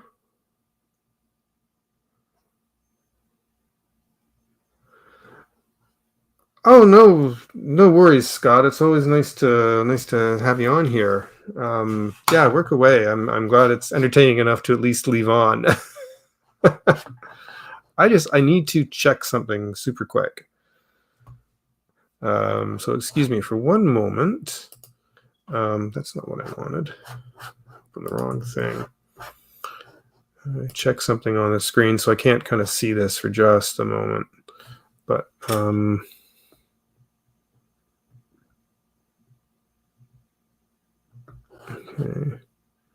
All right. Okay. Somebody was messaging me for a minute. It's not important though, but I did want to clear it if it was. Thanks. Thanks, Scott. Yeah, I'm listening while drawing. Very nice. Okay, I'm glad. Monday, I'll reiterate the story here that was why I'm doing this is that on Mondays, I join another friend of mine who does some chats on Star Trek because I'm a big Star Trek geek. And if you're interested, he's Dave Prime 1701. And we usually have these chats that are kind of all over the place, but it's a lot of fun though. And so the one night we, because we've been following each week, we've been discussing Strange New Worlds. We'll talk about the previous episodes. And listening while jogging. Are you jogging? Good for you. Holy cow. I can't jog. My knees won't allow me, and I'll be out of breath with it. I can walk for miles. As soon as I try and turn into a jog, I'm on the ground gasping for air. But I can never do that. But anyways, yeah, I was... so we had this... we were in a discussion here on Star Trek, and... on this last episode, and a lot of people came in for whatever reason. A lot of people in this chat, and I sort of wanted to be able to share some ideas and thoughts about it, but there was so many people I didn't get a chance to say anything. And then I thought, well, I'm doing a drawing stream afterwards, so maybe I don't know. Maybe I can just continue the discussion while I'm going on here drawing. And I told him, I says, listen, I'm going to go over and do a stream, and if you want to say a little more about the episode, please come on over into my stream. And lo and behold, a bunch of them actually showed up. I had a good time. I had a great time that night. We actually got into a long discussion on some things. I had my one friend Travis come in, and he chatted a bit more about it. And we had a blast. And I was doing this picture of this Borg that they all thought was really funny, but I thought there was I thought there was a lot of issues with it. There was a lot of structural issues with it, but they all really liked it. And I jokingly said something about turning it into a T-shirt, and they're all like, "Oh, I'd buy that. I'd buy that." I'm like, "It'd kind of be expensive," but I guess I could, because I've been talking about turning my work into making it into some merch, putting on shirts and that maybe for conventions. And they were all saying how they would buy one. So I was trying to think of something a little more I could do with it, because it just I just thought it was kind of a little bland. It was kind of like this: he just standing there with a big grin, and I kind of was like, and there was some problems with it and the teeth and that. But I thought somebody said something about, oh, maybe if he was a Borg.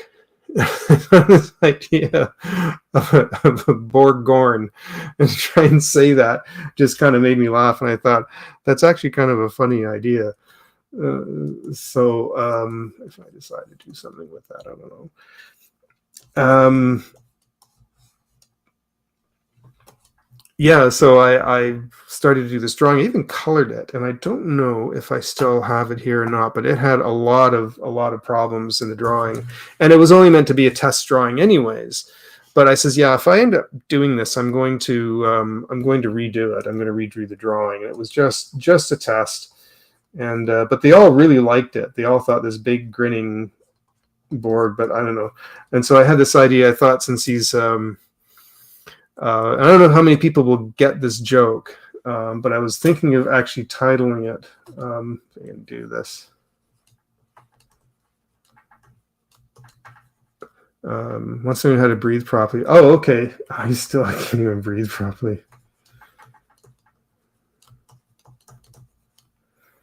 Now, if you get the reference on this, I don't watch that series. It's still entertaining. It can be, yeah. I've been a fan for years. Now, I know some guys are working on stuff. I was almost even calling it Borg Gorn again, which was a play on, it was, what do you call it? When we're a band kind of, they do songs of an older band. They'll copy them. They'll dress like them and imitate them. When I went to see, there's like a Pink Floyd cover band, not a cover band. I don't know, what do you call that? But does anybody remember Bajorn Again? And they were like an ABBA, there's a word for it, like an ABBA copy. And they dressed like them. They sang all their songs. They sounded exactly like them. And a tribute band, is that just what it is? Maybe that's what it is, a tribute band. Because it was also a really good one for Pink Floyd that I went to see live in London, Ontario, there about 10 years ago. They were really good. And I forget what they were called. Even though my memory's going, it's going terrible. Oh, cheers. I appreciate that, Dylan.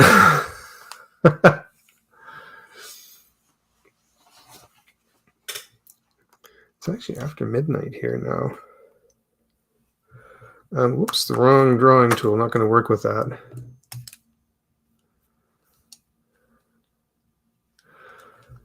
Yeah, we're probably going to do more of those. I'm going to try and do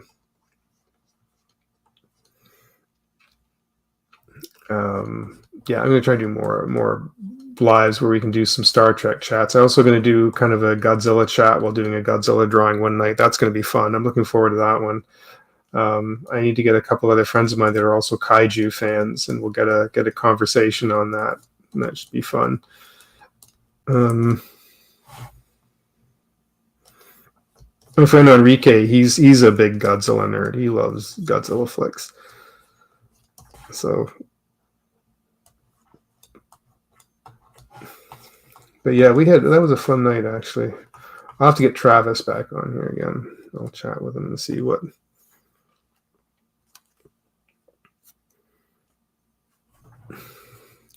Yeah, that'll be a fun stream. I'll get. And there's another friend of ours who's on the Star Trek in our Star Trek group. Not Travis.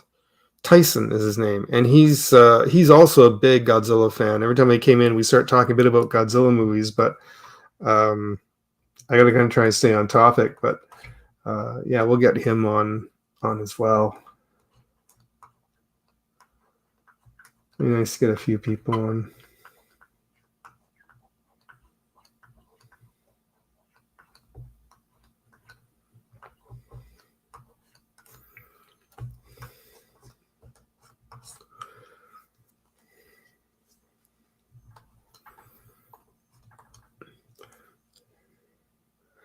I can add a whole bunch of more parts to this, but yeah, that's kind of the idea anyway. So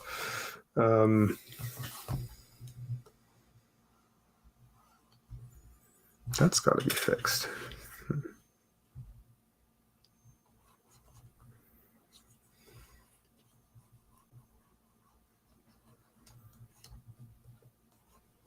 And I kind of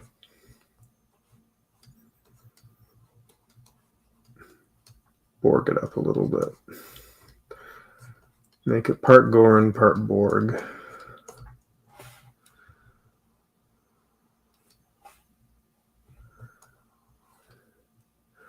What am I doing here? I still have a lot of people watching on here. That's good to see. I'm glad some people are coming here. I might have to take just a quick washroom break. And I can test my break video. If my friend Matt is still here, I played one earlier and it seemed to work okay. Maybe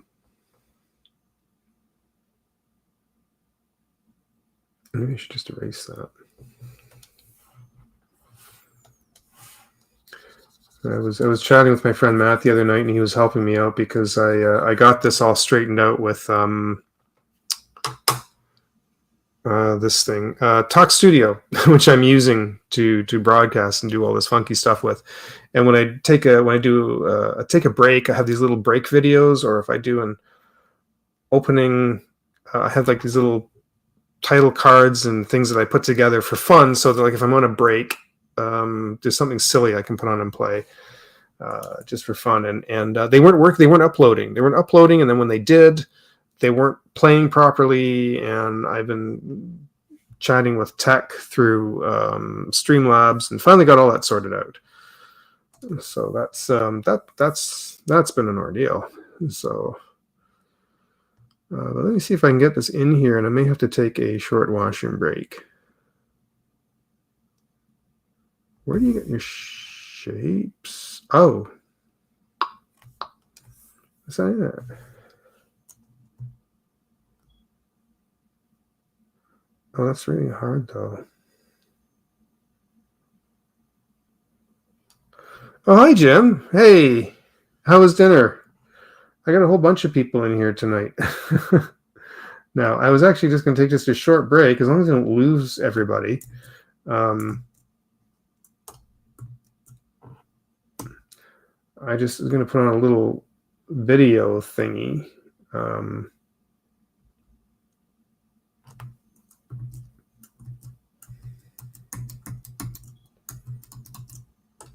Just not deleting.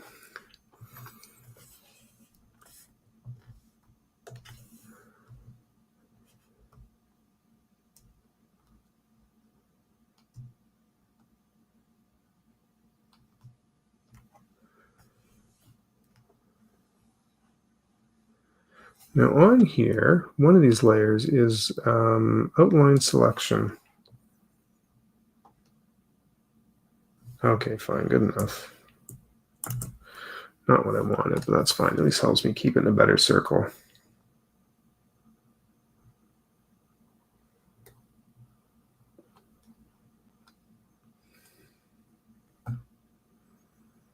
Oh, that's what everyone else said too. They're listening to the stream and while they're working on things. I do need to take a quick little bathroom break.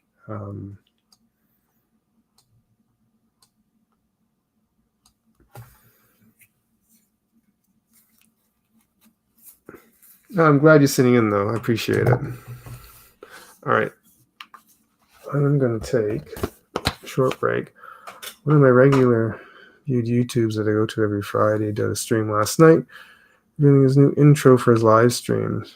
Talked a little bit about making it in Blender. Oh, okay. Oh, in Blender. Jeez. Blender, I can't wrap my head around.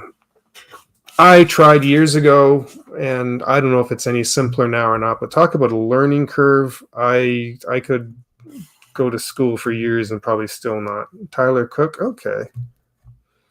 Well, maybe I'll look for him. Does that ring a bell?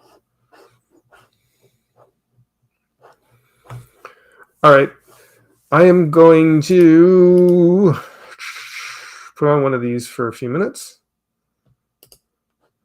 And I got 10 people viewing. Don't go nowhere. Talk about amongst yourselves, and I shall return very shortly. AIDS may taste like a candy, but AIDS contains one of the most effective appetite suppressants you can buy, and there's no stimulant in AIDS that could make you nervous. I just wish you'd seen it. High and light and moist. Stop it, dear. I'm starving.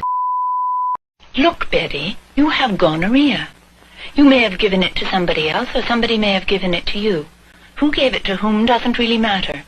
But what does matter is that if we don't bring the contacts in for examination and treatment, VD will keep right on spreading. So?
All right, just in time. I might just make one a little bit longer than that. I thought that would have been plenty long enough, but like just sat down. Oh, and Corey's in here too. How you doing, Corey? Wow, I'm gonna like a full house in here. This is like unusual for me.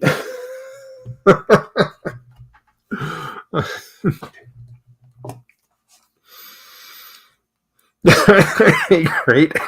Excuse me. I wish I had one of those. They used to like take like 100 batteries in those things to run them, but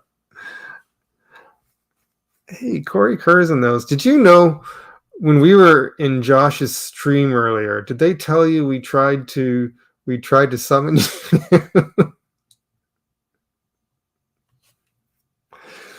It was a bit of a joke because Josh said that every time we bring up your name, you appear. So we were joking that we were trying to summon you, saying your name 3 times, and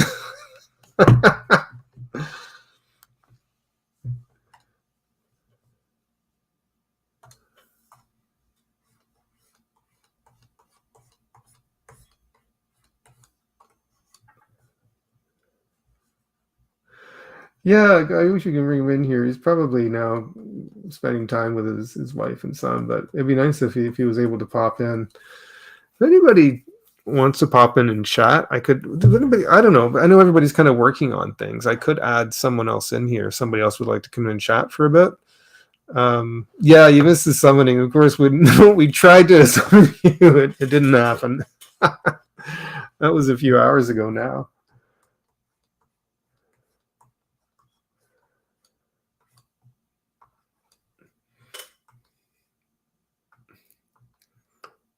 I might ink this and then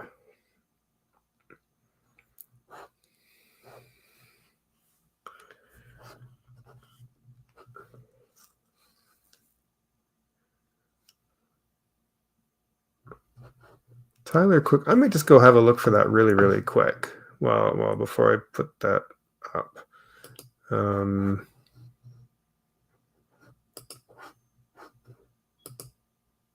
Tyler Crook. Chanting AI. Oh no. You're chanting AI. Yeah.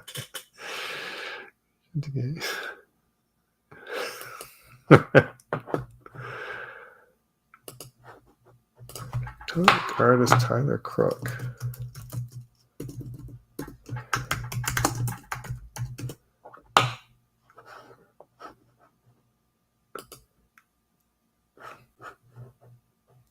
Okay.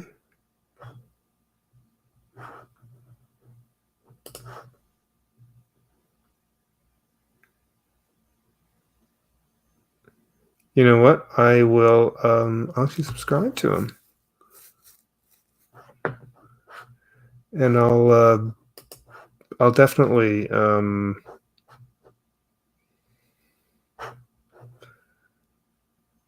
back and have to check out his channel a bit more.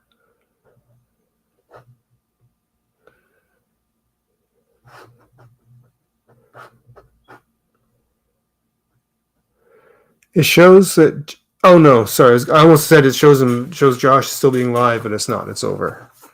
It shows the time code in the corner. It's ended. Wait a minute.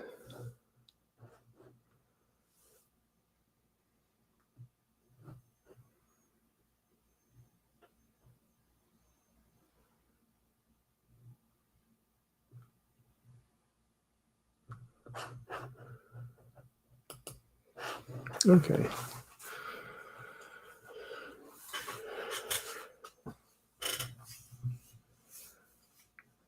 He mostly does the comic book cool down on Fridays with his partner Matt. Okay.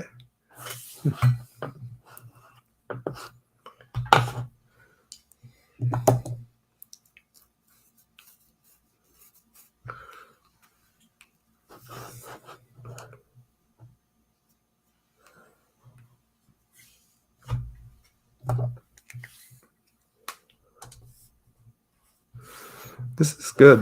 By the way, please, if you have a moment, if you could click the little thumbs up thingy on this, because apparently that does things for the algorithm, and it looks like I've got 5 already. That's great. So apparently that helps things. So if you're able to do that, and I don't know who else is watching it, because you haven't.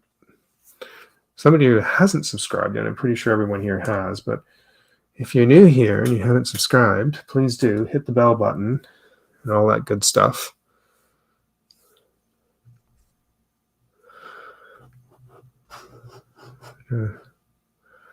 Just woke up and trying to sleep off a cold and burn it. Oh, wow.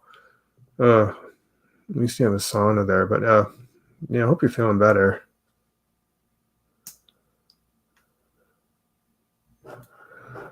I will try to. If it's Friday nights, though, I have to work Friday, so maybe after 9:30 Eastern Standard Time, I might be able to kind of poke my head in for a little bit, because then because I'm at work, but everyone's gone by 9:30, and we're just kind of left to work at our own pace between 9:30 and 12:30 to finish cleaning up the place.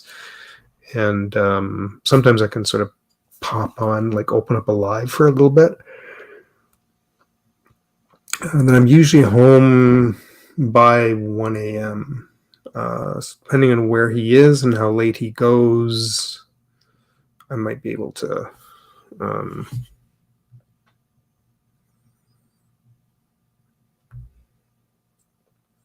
kind of pop on and watch a little bit if I can.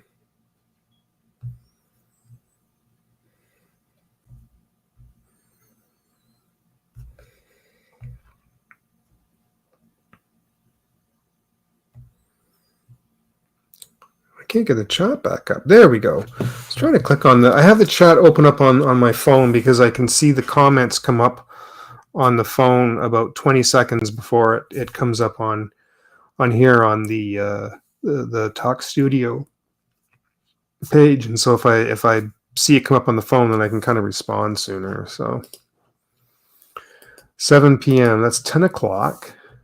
here. It's 3-hour difference from Pacific to here, which is Eastern Standard. So it depends on how long he goes for. If he only does like 2 hours, which actually is a lot,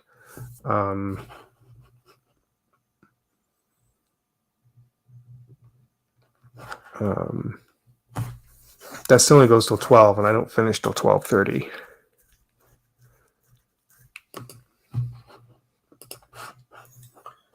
All right, let's see. I'm going to try and do a little bit of inking with this guy.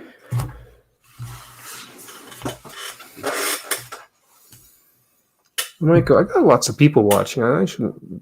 I was thinking of going to like 12:30, and it's 20 after 12 now. But since I've got all these people here and people are watching and listening, I'm going to stick it out for a while. What the heck? I'm a terrible inker. I've never been that great at inking. I'm more of a conceptualist sketcher.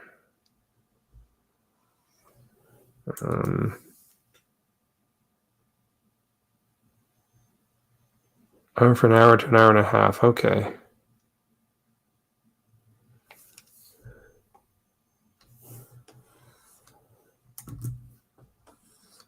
No, I don't like the thick to thin. And the too abrupt on that one. This one's a little better. Okay. Yeah, I know it's unusual for me.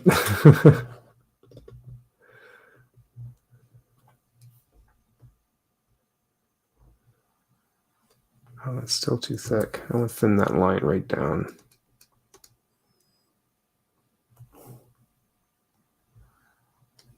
It's still really heavy.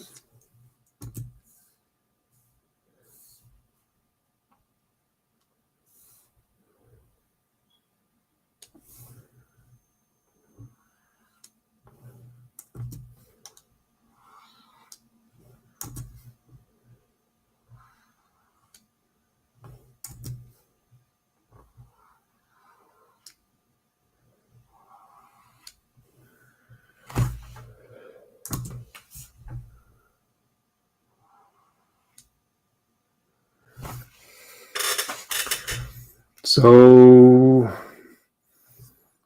have you heard that scientists are really concerned about this experiment where they're trying to cross the genes of a cheetah with that of a crab? They're worried it could go sideways really fast.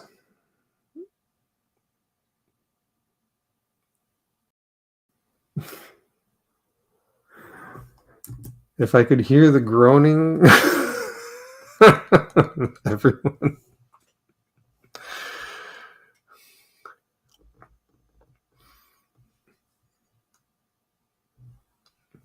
Oh, nice.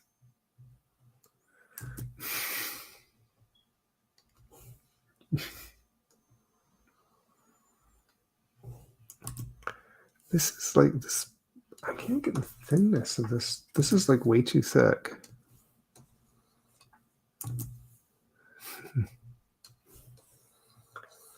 This is not changing its size. Now it is. I can't get it down below a certain size. That's really frustrating.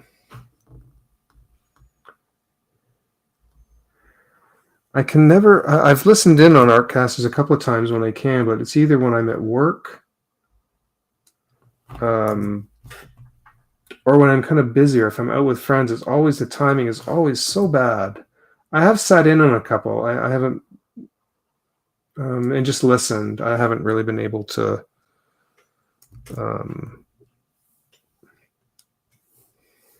kind of chime in or anything, but it's been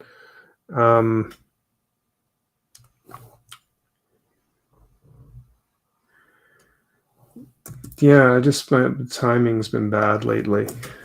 I don't like this brush. I'm going to continue with something else.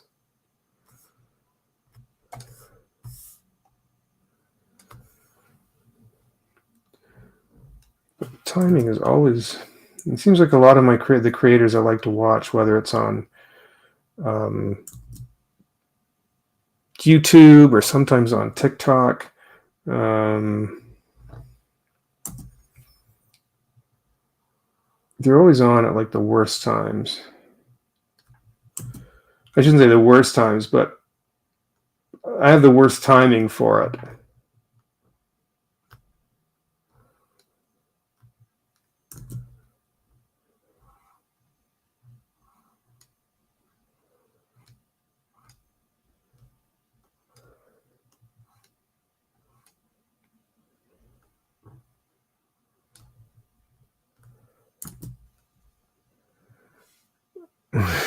Gina Carano, Wonder Woman, and Aquaman. Dylan, what would I do without you here?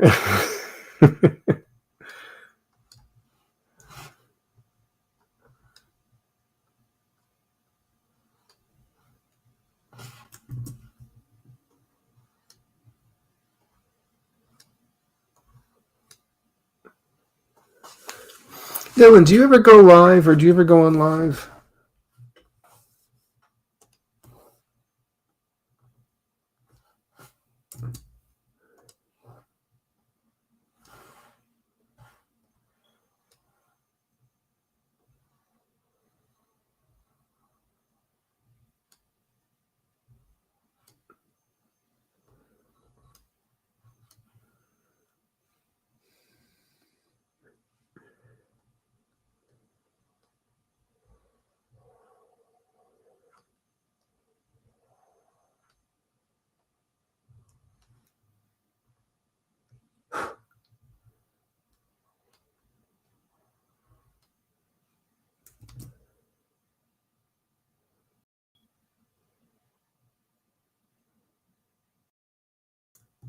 Okay, all right. If you ever do, I'll have to look for that.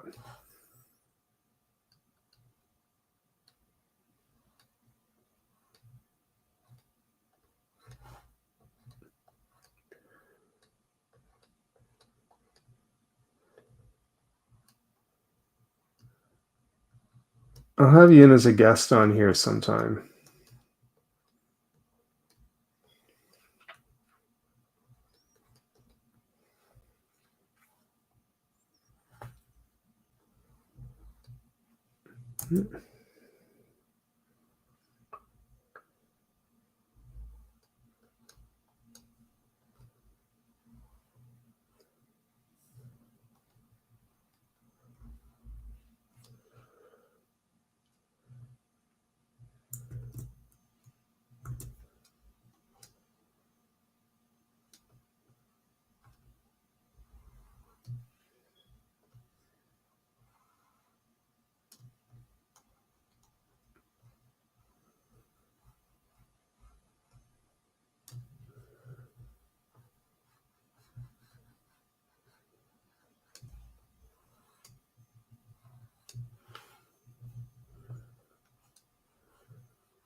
I feel bad. I almost feel like I'm kind of running out of things to talk about.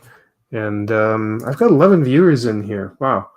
I'm just sort of inking now. And I can't sing or anything like that. Otherwise, I'd do something more entertaining. But one of the things I was talking about that I can kind of reiterate again, since I've got a bunch of new people here. If you use Procreate on your iPad, they just did their big update, like overnight, I think, like yesterday. Yeah, absolutely. We'll set something up. But, oh, thanks, Corey, for coming in. I'm seeing these messages way too late, but if you hear this, cheers, Corey. I really appreciate you popping in. Thanks so much. It's good to see you. I'll look for your next lives too and your videos. Cheers, man. Hope you're feeling better. You take care.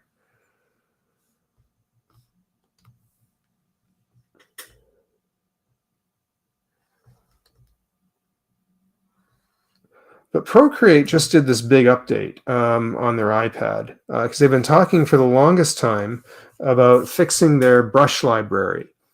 And I was demonstrating it a little bit when they came in. I can only hold the iPad up and kind of show it. I need to find a way to... I know there is a way you can actually plug the thing in and I can get it on here. I just don't know. I have to sit and play with that for a little bit.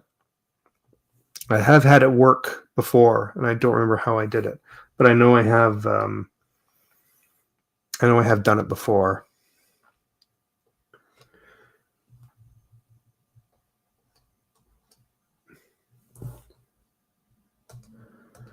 But they did a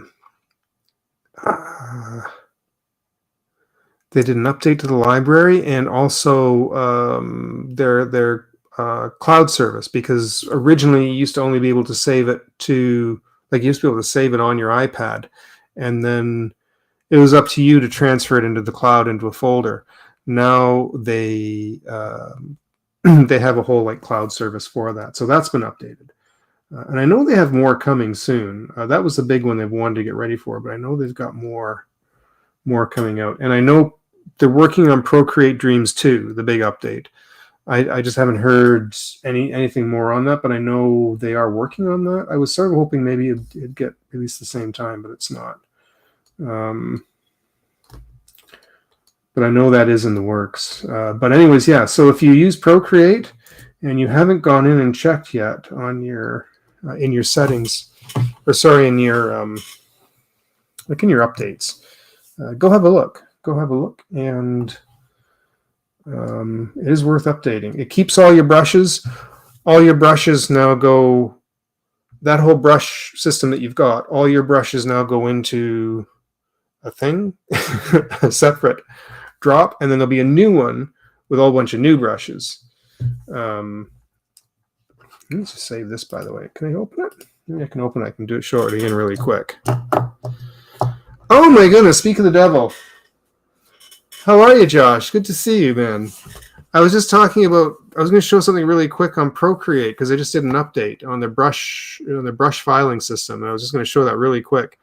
Hey, good to see you. I thought maybe you would have been down for the night.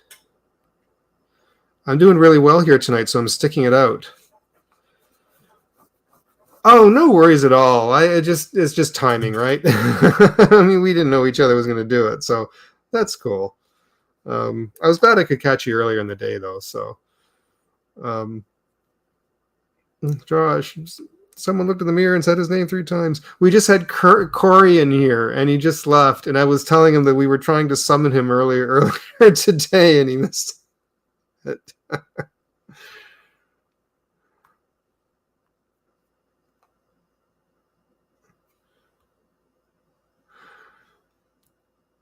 So anyway, so this is something like, it's a little bit different now. This is what it used to look like.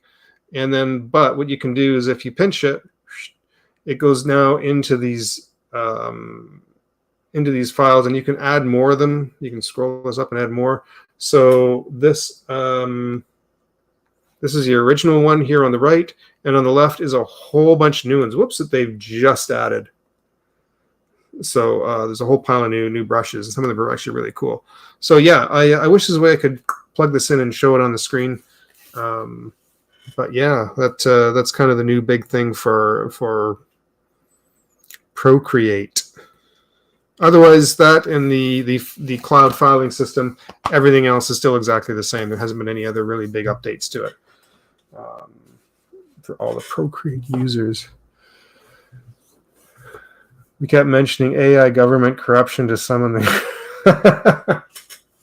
He showed up here like a few hours later. So it was close.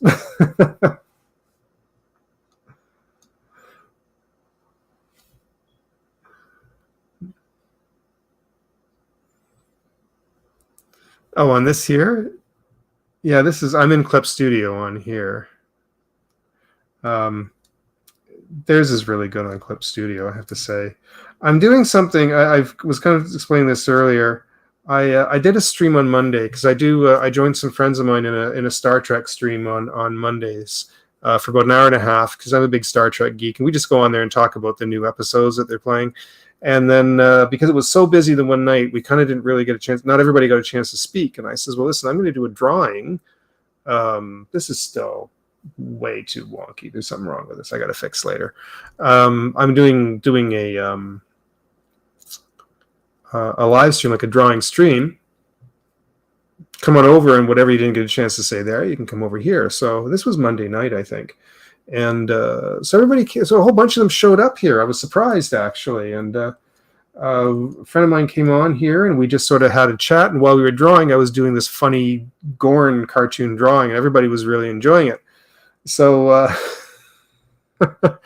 and I just kind of was like, I should do this on a T-shirt. And everybody seemed to think that was a great idea. And a bunch of people said, yeah, I'll buy it. I'd buy it.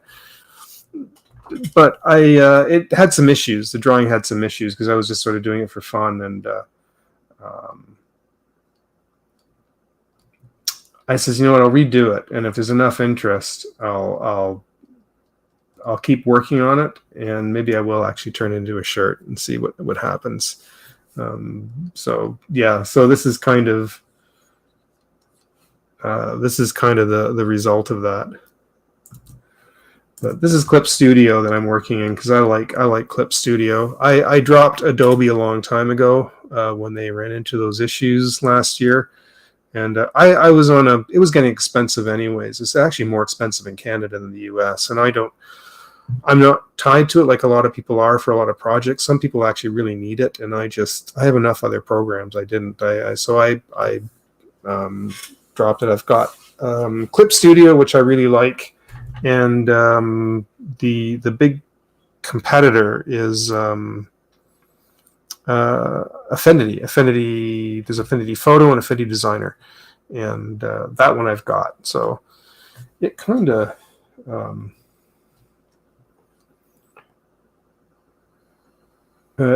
between those programs, and another one called this is for the desktop. These are all the desktop. These aren't the iPad. I'm drawing a blank on the other one, the one that Apple bought last year, Pixelmator. I have Pixelmator as well, and that. So between all those, I kind of have all my bases covered for whatever it is I need to work on. So.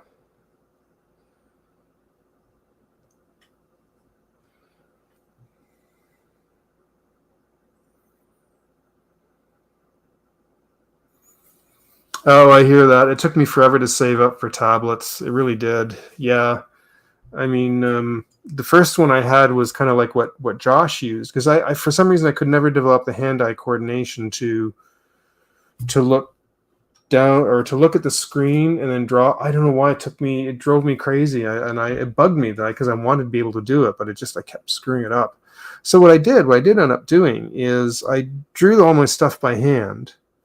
I got a really cheap one online, a really cheap plastic tablet, and then I did all the drawings by hand, and even inked them, and I just scanned them and I had like a cheap free program. It was an early version of Pixelmator, and it was really cheap, but it was really good. So I just scanned it, and I opened up in the program, and just used the tablet to clean up some of the mistakes in the inking, and I could color it because you're just sort of using the paint bucket to hit spots to fill in the color, and I did really well with that. Actually, that worked really well. But I eventually wanted to get like one of these fancy ass glass tablets. I guess maybe part of me also felt like, as an artist, I suppose you should have this. But there's a lot of artists that don't use these. I mean, Josh uses the flat tablet and is doing like freaking phenomenal work with that. And I know a couple of others that just refuse to use these glass tablets. They just stick with the can't draw lines. Gosh.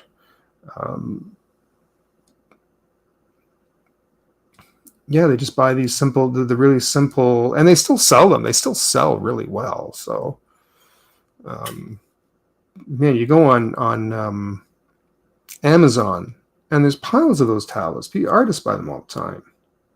They're apparently a little more, what's the word, ergodynamic. They're better for your back because you have to sit upright. You're doing it like this and you're looking at the monitor.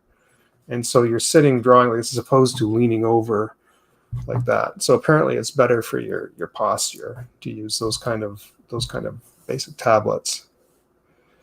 And I bought a Picasso tab last month, but it arrived not working. Oh, you have tablets with pens like the Galaxy, yeah. Ergonomic, yeah, okay. So I prefer a screen tablet. They're still a bit too expensive. They are, yeah. They're still kind of pricey.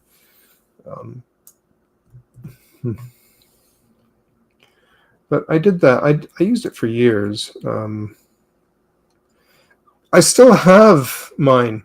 The interesting thing with them is just can't get used. Yeah, it's just whatever works for you, right? It's just. I've been spoiled. I feel like maybe I've overspoiled myself with these because it's too easy to fix mistakes. Either way, I still have this one, and it doesn't. Here's the sad thing about them. I mean, this is the one I had for ages, and the nice thing is, I mean, there's less mechanics in them, so there's less that can go wrong as opposed to a glass tablet. They can crap out on you, like mine did. But these things, they'll last forever. However, the other downside is that because this one's 12 years old, I'm trying to sell it, but the new updates to the operating systems, it won't work now with the current operating system. So I was going to pull this one out and try using it again. And it won't work with my current operating system now on the Mac, and I'm bummed out at it. So I'm trying to sell it, but because it is older, it's hard to sell. But it's still a damn good tablet. This thing's amazing. So yeah, I'm trying to, and I paid like over $100 for this one. It was a freaking good tablet. Oh, are you? You're working out? I thought Gary working out or working on something?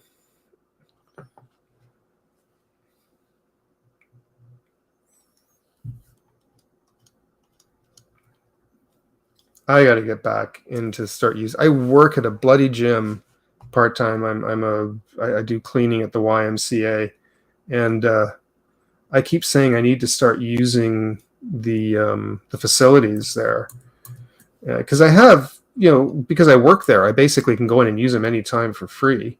I think part of the problem is it's kind of hard on your free time to go into your place of employment.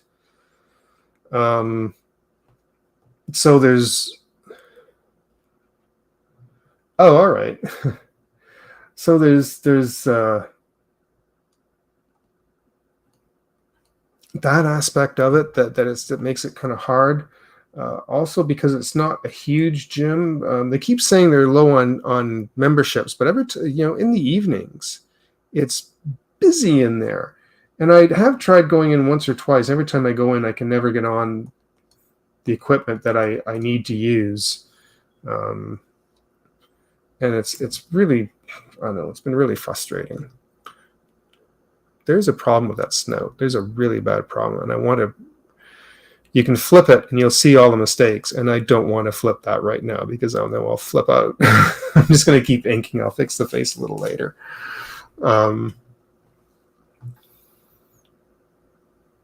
Listen to streams at the gym. Yeah, I do that at work. I've listened to Josh, your show. I'm having memory problems lately and it's become concerning. I was drawing blanks on names on actors' names earlier this evening, and I'm awful for that. Artcasters. A couple times at work, I put on Artcasters in my earplugs while I'm pushing the auto scrubber around.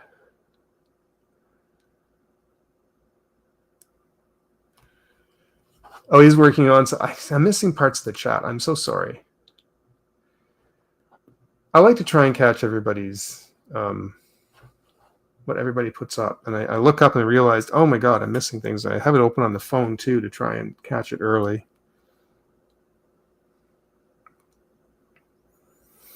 I don't know if it's an age thing or what, but Josh, man, it's been bad lately.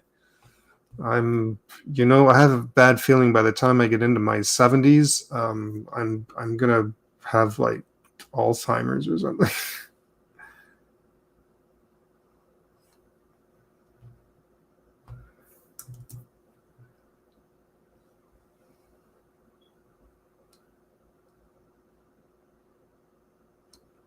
I need to take something for my memory.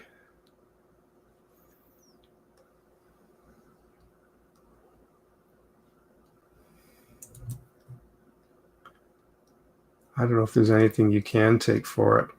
I've heard, what was it that you could take? I'm forgetting the name of what you take for your memory. Was it ginkgo? Somebody said, I think ginkgo was the name of it you can take for.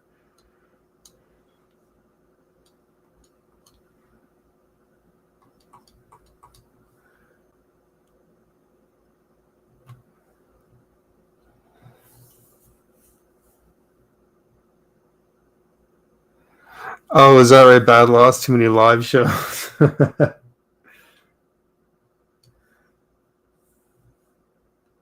Yeah, that'll.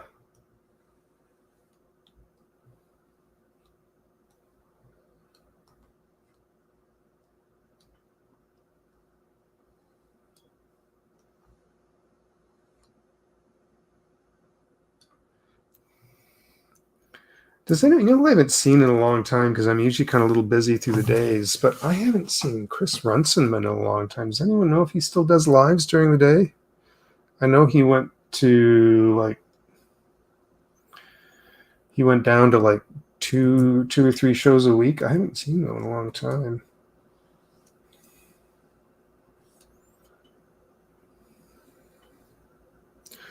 I have a neurology appointment in October. See what's up. Find out. Oh, okay. Oh, yeah. Fatigue is the other issue I've got too. I hear you on that one. That's you haven't gone well. Yeah, I don't know if he still does. I know he was busy with his grandkids there for a while, but I just wondered if he must still do his comics.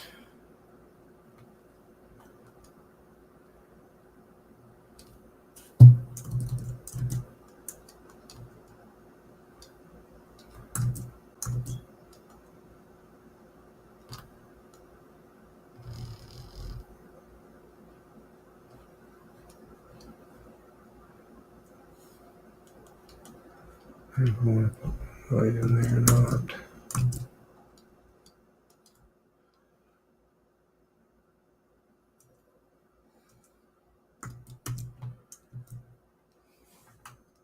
The head on this is like way off. I had the angle like twisted the wrong way.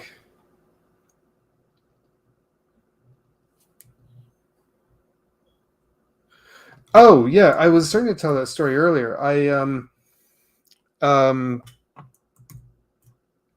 When last Monday when I joined some friends in a Trek stream, and it got busy and not everybody was able to kind of talk. We kind of watch episodes and we talk about them, and it's about an hour and a half on Mondays, and then we didn't. It got so busy. There was so many people in the chat that not everybody kind of got a chance to talk. And I thought, well, I'm doing a stream. I can invite people over here on mine. So I did a stream after, and some people came over, and I just started. As we were talking, I did this little cartoon drawing of a Gorn, and everybody really kind of thought it was really funny. And we started talking about doing it as a T-shirt, and I just wasn't happy with the drawing. It was just something sort of for fun. And I thought, well, if I do it, I'm going to clean the drawing up or maybe redo it a little bit better. And but enough people seem to have enough interest to say, yeah, I would. If you put that on a shirt, I would totally get that. So, and I know one of them absolutely will. She's like ready to put down a pre-order right now for it. So I said, all right, well, let me just kind of work. I wanted to redo it, so I'm kind of redoing. redoing the Gorn image. And I have something going to overlay after to make him look like he's been a Borg, so he's a Borg Gorn. Yeah, you have to kind of know the Star Trek lore to get the joke in there, but yeah. So this is kind of what I'm working on, and it's just hopefully going to make it into a shirt, and I can pitch it to the guys over on the Star Trek stream on Monday. So that's where this came from, by the way. So, I had this out earlier. I did this. I'll show you something I did a while. I did this drawing a few years ago. For those that are Doctor Who fans,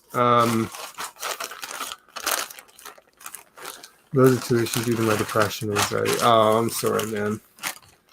I get it. Early 2000s cartoon movie. Oh.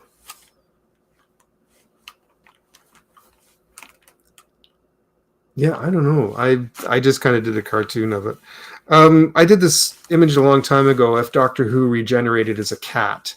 And I did this, the shirt, I did the drawing and I put on a shirt. I was hoping to try and take it to a convention, and then I haven't been able to get them made up, and I haven't been able to get to the conventions, and it's been a problem. But if and I can't say Doctor Who on it, I can't put anything that references it, but you can see a shape that's supposed to represent the TARDIS. And the whole idea is that he regenerates as a cat and gives him 9 more lives.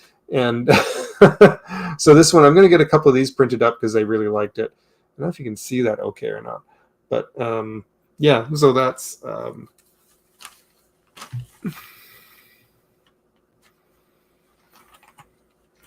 Oh, yeah, okay. It's a lizard. There are kind of... The eels did have kind of a lizard head on them. I wouldn't be surprised. They have that kind of long, snooty...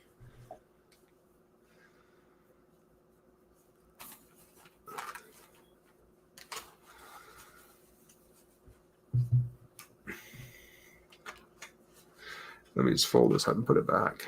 I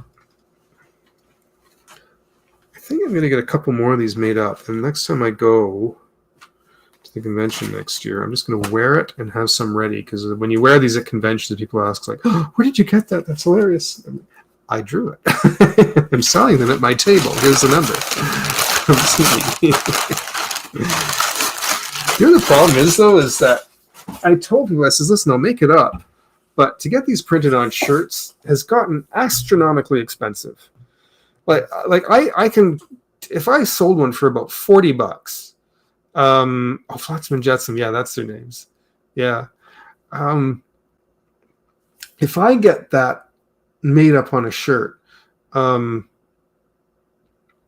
if I sold it, by the time you pay for the cost for the shirt and get it printed and they send it off, I'm seeing peanuts on that. And so, you know, you can raise the price on it so you can see a little more return on it. But at that point, I'm like charging $50-$60 for a shirt before I can see any kind of return on it. And I thought, I says, all right, I'll do it, but just so you know, it ends up being really expensive. I'm gonna see if I can find a way of hey Terry, how are you? Miss Carrie Reptilians. Yeah, it's supposed to be the Gorn from Star Trek, from the old Star Trek series. They were Gorn too soon, yeah. Well, that's why I have one here who's being converted into a Borg, and I says, I don't know how many people would get this if he's a Borg Gorn, and I was gonna call it Borg Gorn again. For those that have heard of Bajorn again, that was that we was trying to remember the name of it, that band Bajorn again, that was the ABBA what do they call them, the fan bands, what are they called again? Somebody said it earlier. Fan band. You know what I'm talking about right there. Yeah, they really are hard to sell because they're so expensive. People like them, but it's just gotten, you know, to get a base shirt, to get it printed on, and to predict the sizes, you to invest in, yeah. So you get one for a kid size, one a medium, one a large, and whatever one you get, you know, it'll be the wrong size for somebody. So, and you can kind of take orders, I guess, but yeah, you'll blow through mediums. Have you done that, Josh? Have you had your stuff printed on shirts?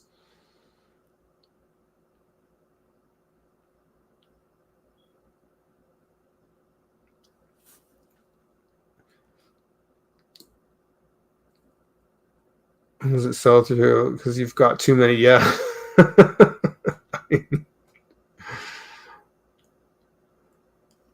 So you go to the big and tall convention and sell the double XLs.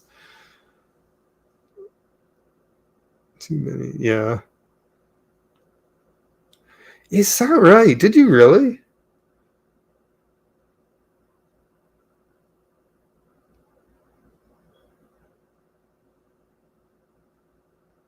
Flotsam and Jetsam. Yeah, I used to know the story to that, Dylan, and I can't remember now.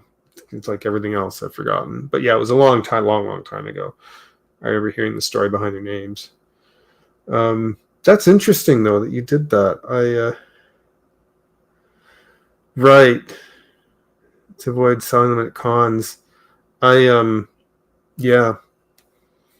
I do, the big one I do is Anime North. And I get to do Anime North because I get a free table because I do caricatures. But the deal is they give me the table for free if I just do all the kids 13 and under for free.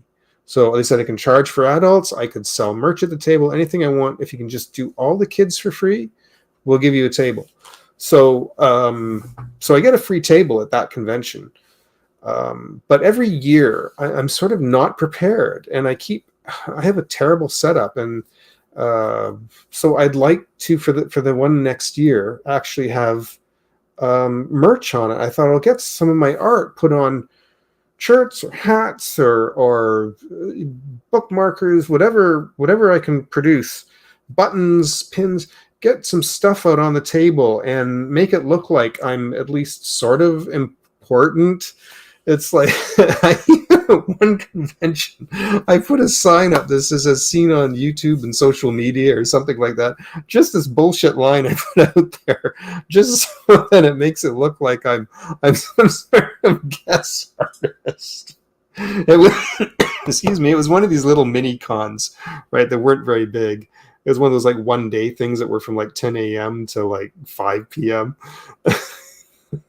He put that up, and I guess it kind of paid off. But I had a few things on shirts, but not many. And I had some prints. I had mostly prints, and the prints don't really sell either because people wanted on sale. And like I thought maybe an 8x10 because at least it's cheap. It's cheap to do 8x10 prints, but people want it on something, right? If they're really interested in it. So that's floats in the wreckage of a ship or cargo. Okay. Oh yes, yeah, that's right.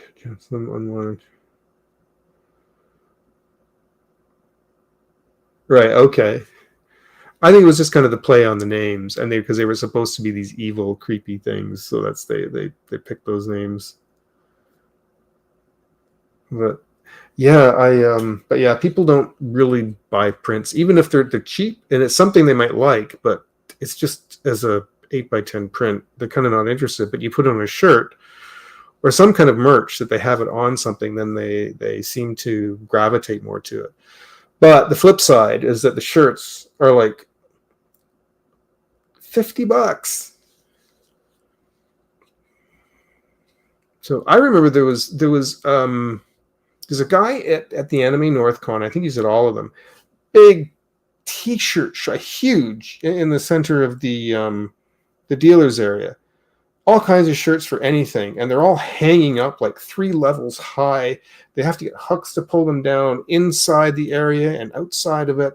It's huge, and shirts have a good return. Yeah, so saying even if I sell them at $40, I'm only seeing a couple of bucks. So if I do it off I don't have to find a better way to do it. Maybe if I get them mass produced, can't put that kind of money into it.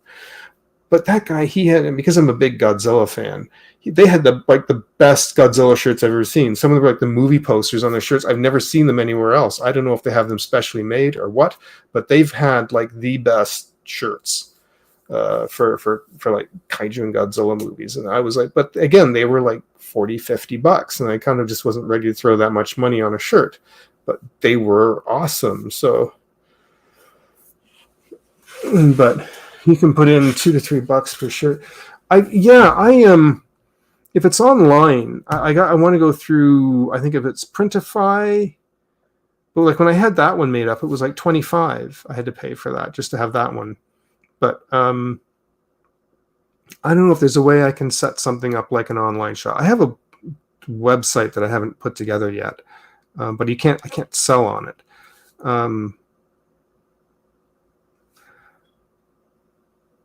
You have to do bulk orders to get a return. Yep, that's what I kind of figured. Yeah, and I have to have that kind of. That's the thing. Yeah, is that print on demand is a low return because they do all the work. They do the shipping, they do the printing, and all that. But from what I understand, though, is if I go and get it done myself, I can get a bigger return. But then I have to do the process of the packing and the shipping and all that. So it depends on how much I'm really selling. But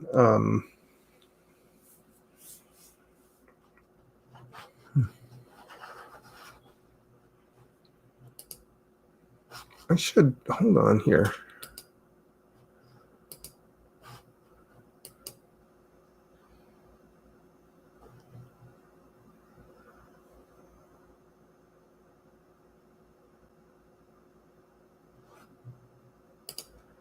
I should save this so I don't don't lose it.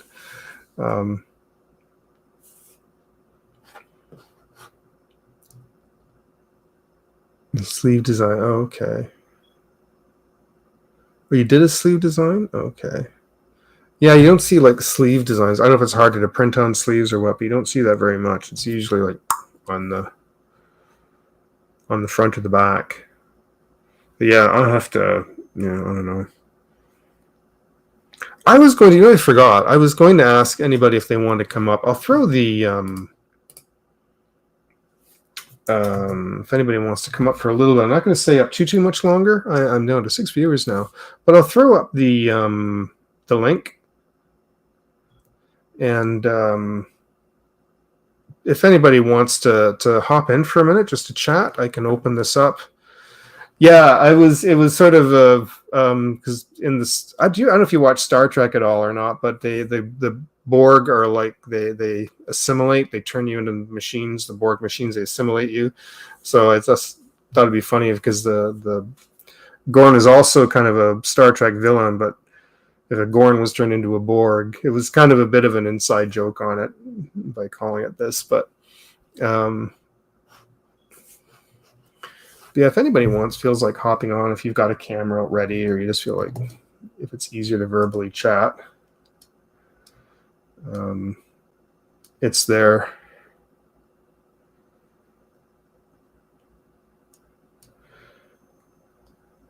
I will for a little bit, but I'm not going to be on for too much later. I have to work tomorrow on a Sunday. Borg Garnet. I know, the jokes write themselves.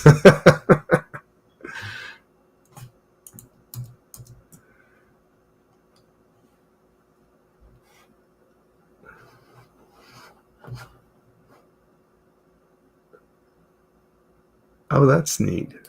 Oh, that would have been cool. Yeah, I did. I don't have any other print. I have some of the prints here.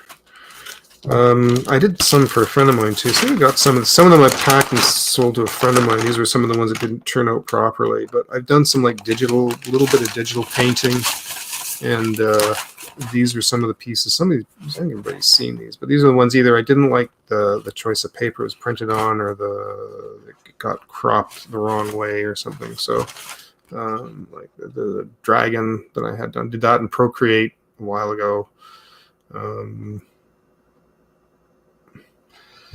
This one, which I always like, the corner's getting damaged now. This one, which I've always kind of liked, there's a bit of gloss on it, but this one I've always. A friend of mine wanted a whole bunch of these, and he gave me some money for some, and I started printing them. And these were the ones, they were either extras or that didn't turn out quite right.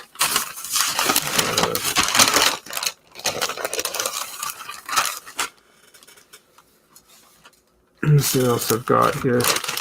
But I don't think these would work on a shirt. I think these are better as prints.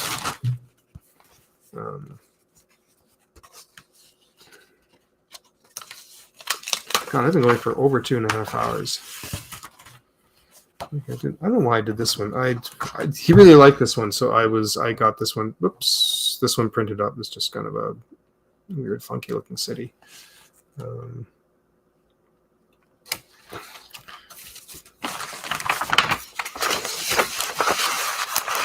But I just started digging through some of my old work and stuff that I did just as practice in the app, but kind of got carried away with some of the images. I just kept drawing, and then I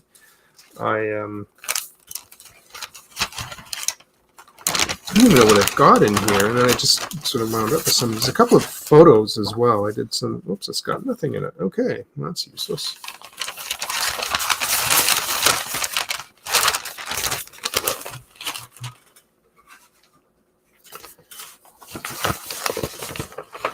What else have I got here?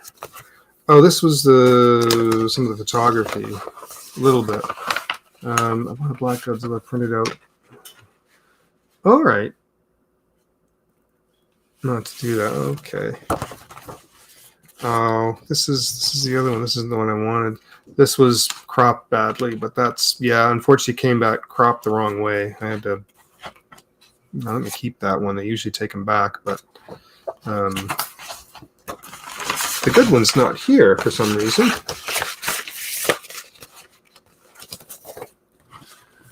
Gary's off for the night. Thanks, Gary, for listening in. It's been nice to have you around, even though you've just been kind of listening in, but it's nice to know you've been here.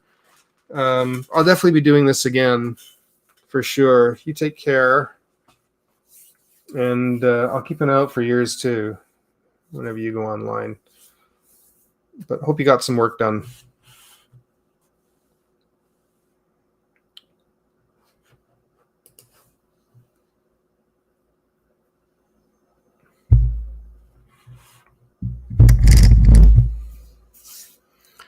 There's a lot of young artists that are doing really well on TikTok, of all places, which is not a favorite place of mine. But there's a young fella who's I don't know, he has a certain style to it. I can't say he's like a really fantastic artist.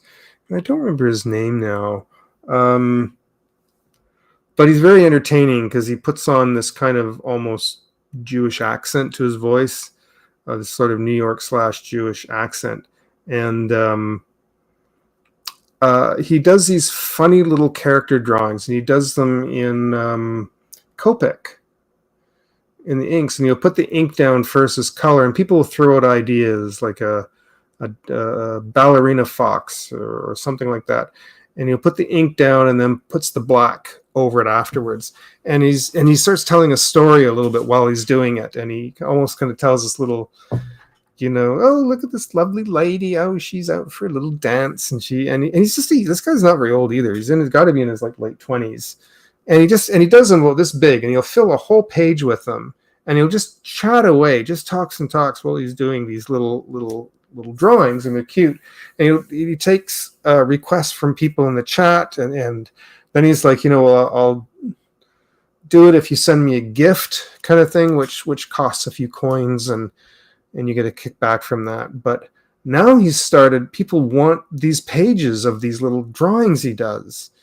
And he's been selling them and making like a good kickback off of this. I'm like, but that's because this guy now has like thousands of followers. He's got all these young people watching him, and people are buying them. They want his art.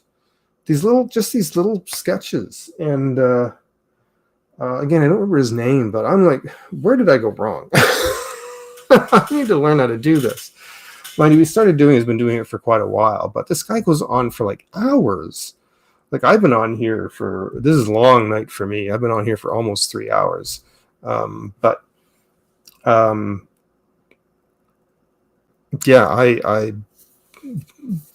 he'll go on for like half a day sometimes, just doing these. And he keeps up this voice, is kind of like half his own accent, but yeah, it's I Oh, thanks, Josh. Yeah, I noticed you still start your live streams with that drawing. Do I? I don't know. I think I did it digitally. I know I've got it saved somewhere. I often thought maybe I should send you a print of it. Maybe I'll do that. Get that printed up and send it to you. It's a weird thing. Sometimes it's there and I can knock it out of the park, and then other times it's I don't know. Sometimes it's just not. So it depends on where I'm kind of at with that sort of thing, and if I can kind of throw it down and if make it work or not, right? But it's kind of hit and miss sometimes with that. But I threw up again. If you scroll up, if anybody wants, I did throw in the link if you want to hop on as a guest. If you've got your camera out, I know Josh, you just came off a couple and you're working on stuff, or you're still working out, maybe, I don't know. But if you want to come on, pop in for a little bit. If not, I might. I think if my viewership goes below 7, I think that's when when it goes below 5, maybe that's where I'll call it. Otherwise, I still feel like I have a good viewership going here, and I hate to just drop it when I have this, because I think the viewership counts towards your watch time, I think. And so it'd be nice to kind of see if I can get that up a bit if I can. But if having this many people watching for this long, if it counts towards my watch hours, that's a big bonus. So I don't mind staying on for a little while longer. But no problem, Dylan. No problem. One night I will definitely have you on, though, for sure. I'm going to save this and maybe just close this for now, because I need to do something else with that. I need to kind of do a few fixes with that. And that's something, if I do some fixes with it, I kind of need to sit and fiddle with it undisturbed. But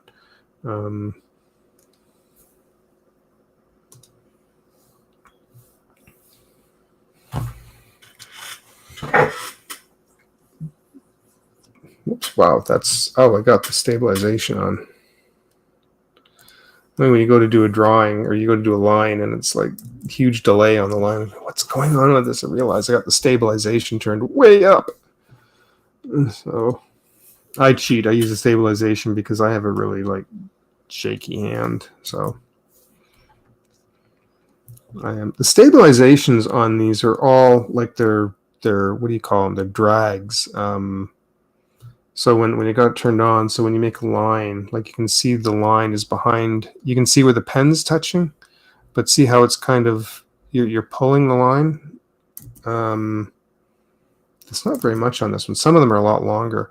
I should show you on the other program, on Sketchbook. It has a really interesting, really simple program, but it has has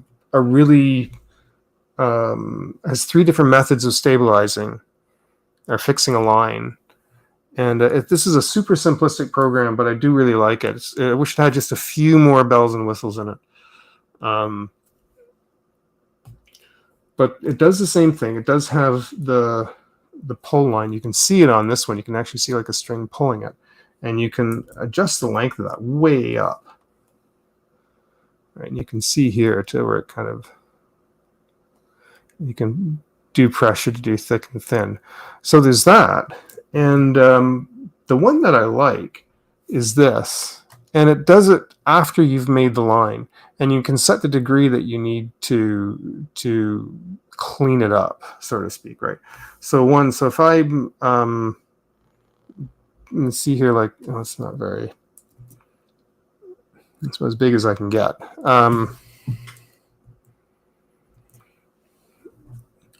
So because I have kind of a shaky hand, right? So if I do a line and I get a whole bunch of wiggles, it'll clean that up a little bit, right? You can still see it has a little bit of wave to it.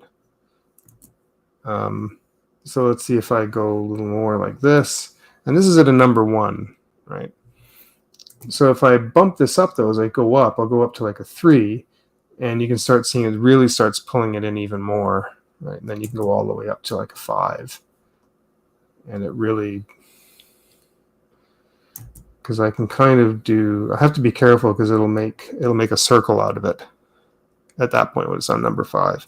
But it is really handy if I'm if I'm trying to draw something and I can't stabilize my hand very well. It does a really nice job of doing like a post cleanup like this.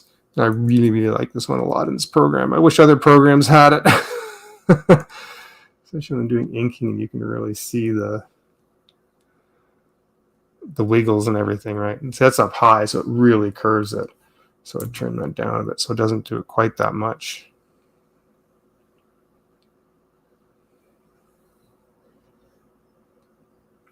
So it just cleans it up a little bit.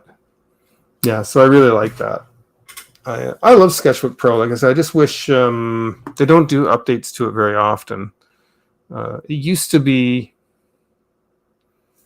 owned by AutoCAD originally, and it was a yearly subscription, but it was only like $25 a year. It was really cheap, and I had it for 2 years, and then it went flat. You just pay for it outright. Because they weren't going to do any more updates.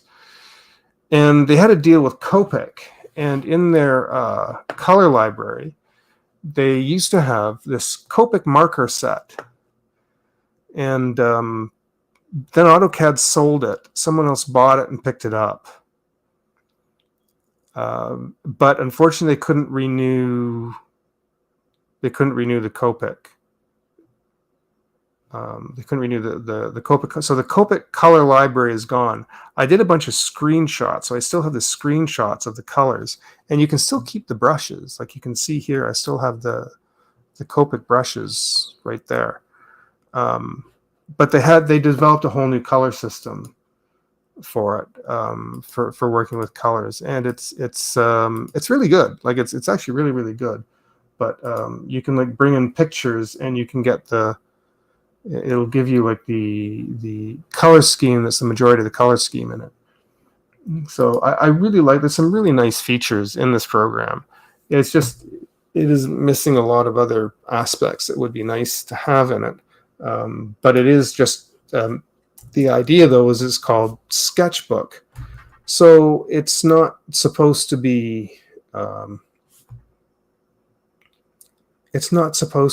something you do like the drawing. It's like having a sketchbook. That's the whole idea. It's like carrying a sketchbook with you. So you're not going to get all the bells and whistles you do in the bigger programs. And so I think that's why it keeps it fairly limited. But I do really like, it's a huge brush library, and I went through this thing for a long time where I was adding every new kit because they were free. So as you can see, there's like a ton of stuff.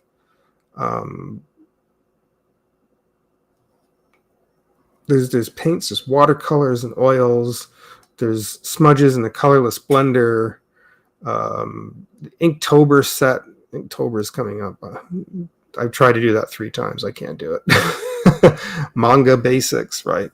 Like there's some great sets. Melon brushes, texture essentials, basics. And there's some here that were put out by certain artists, and I thought their names were on it. Maybe not. There's one here called Fry Work. There's pastels, acrylics, oils, synthetic paints, blood clouds, grunge, halftones, glitches. Great selection of stuff. Huge, huge selection. Like you can actually really do a lot with these. There's one here called Storybook. I should check some of these out. Some of these I haven't really done anything much with yet. I should really kind of play with some of these.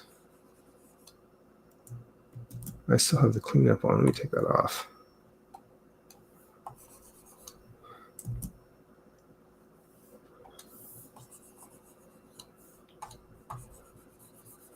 It's really nice, actually. Look at this. There's some great brushes on this thing, and I think it's $25 or $30 now, flat. No fee for it anymore, or sorry, no yearly fee for it anymore. It's not free anymore. But there's no yearly fee.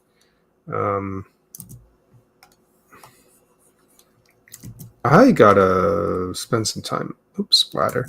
I gotta spend some time in this again. This is great. That was a bit silly, but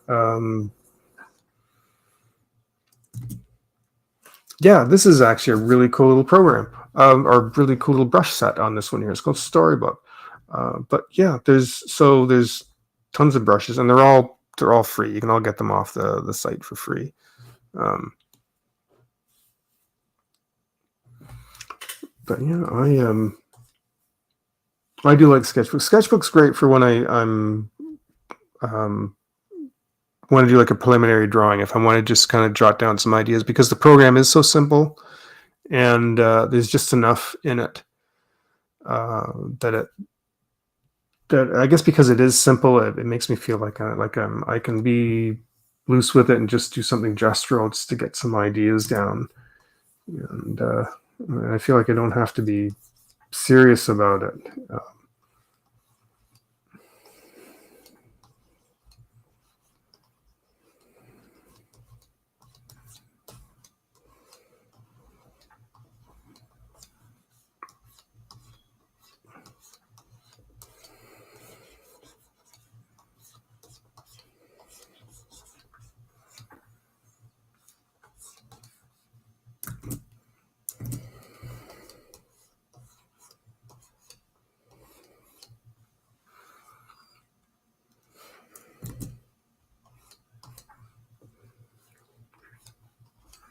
So yeah,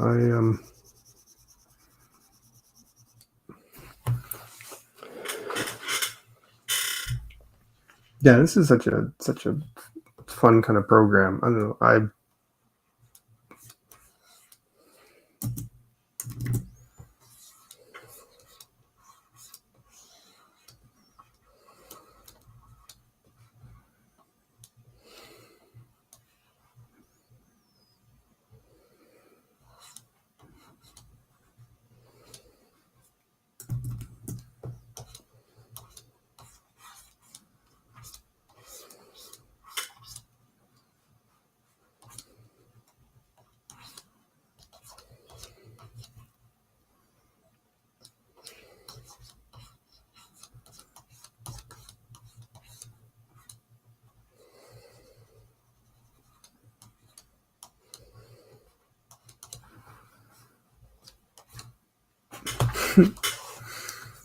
I'm starting to get tired myself. I may end up having to call it. I've got 8 people in here. I'm not used to having this many people. I'm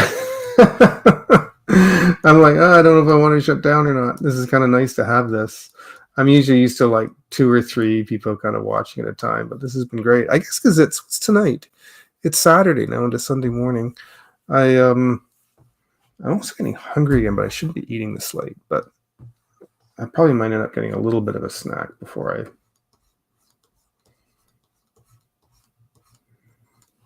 turn in.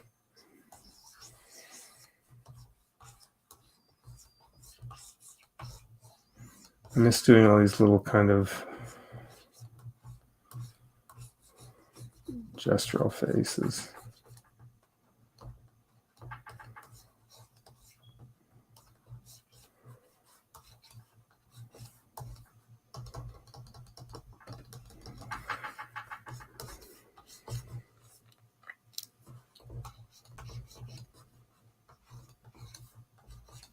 I should check something. I'm gonna check something super quick. Make sure my audio is turned down. There is somebody I used to watch. I'm not a big TikTok person, but there is somebody I am used to watching on there sometimes who I like to watch when he goes live, and I forgot that he was on earlier today, so I know he probably won't be on there. Yeah, he's not on tonight.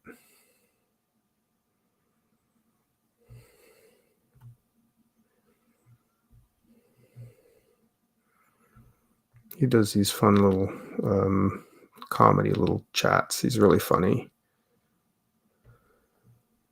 He kind of talks about current events, but he's not too controversial about them. And I kind of like to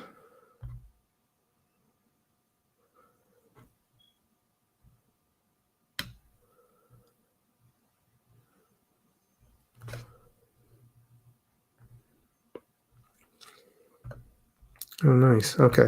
Sorry, I just needed to kind of look for something, but it's I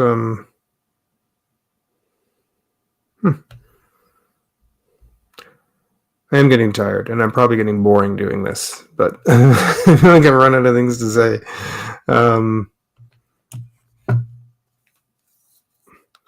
Does anyone else have any questions? Anything that they want to ask about, drawing or otherwise? As long as it's not like.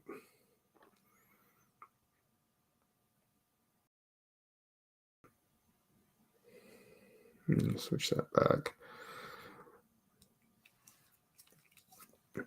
I put my stuff on Instagram. I haven't updated it in quite a while. It's the same name on Instagram, Phil Chandler Arts. So if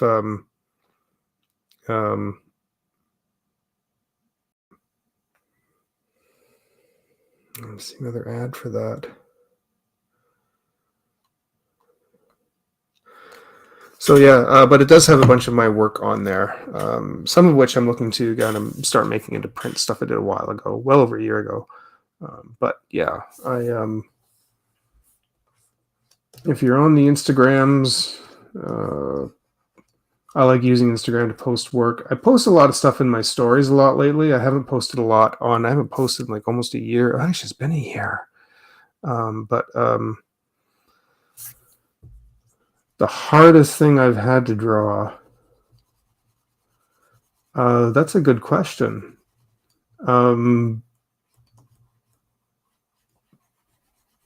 Because there's stuff that I just sort of, how should I put it? There's mediums I can't work with very well. Like I hate doing oils; is awful to work with. I'm not very good at it, and I struggled with that.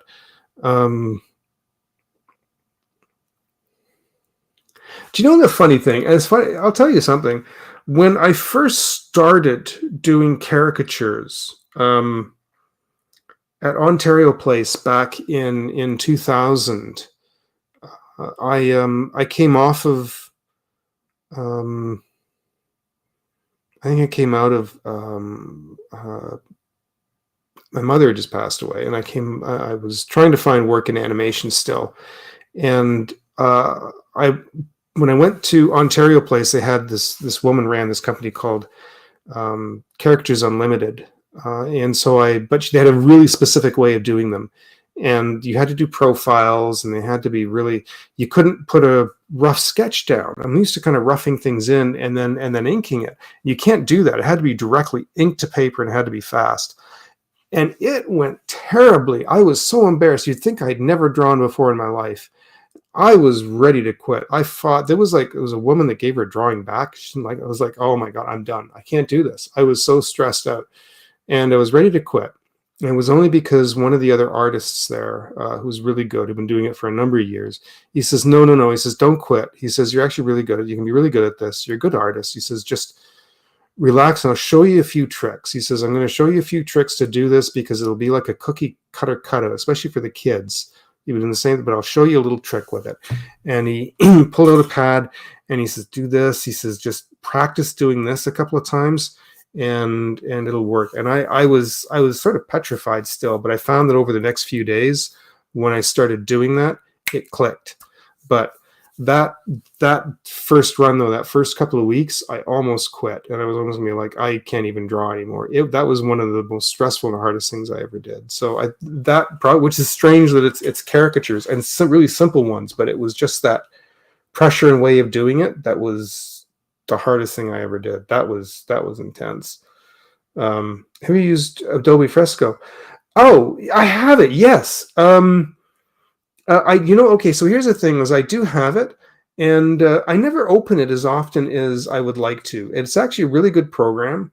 I just discovered the other night, and I forget what it was. It was missing a couple of small features that I thought was really odd. Crop. It doesn't crop. But anyways, yeah, in fact, there's missing a couple of stupid little things that I just wish were in there. But I do like it, and I think I'd like to actually spend some time to learn to use it properly. But I have it, and it is I love the slate. I even pay for it. I think it's like $10 a year.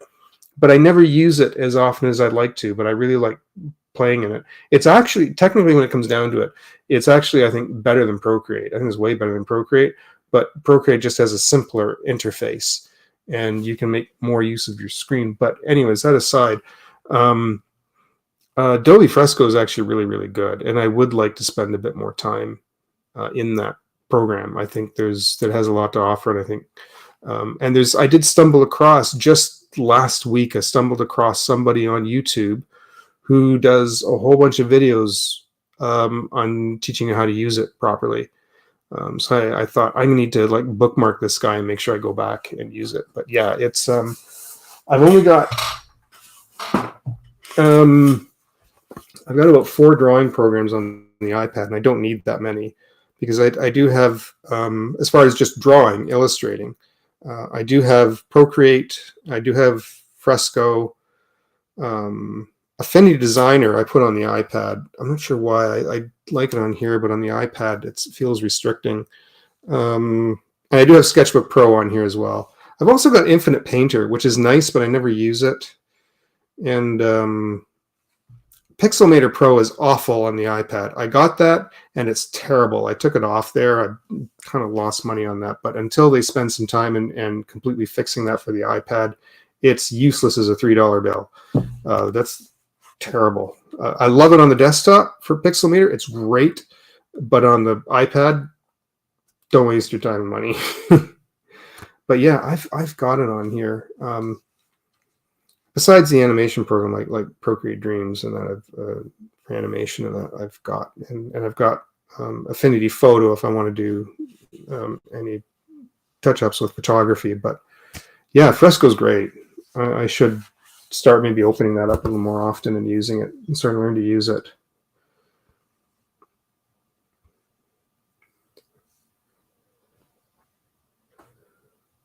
Oh, God.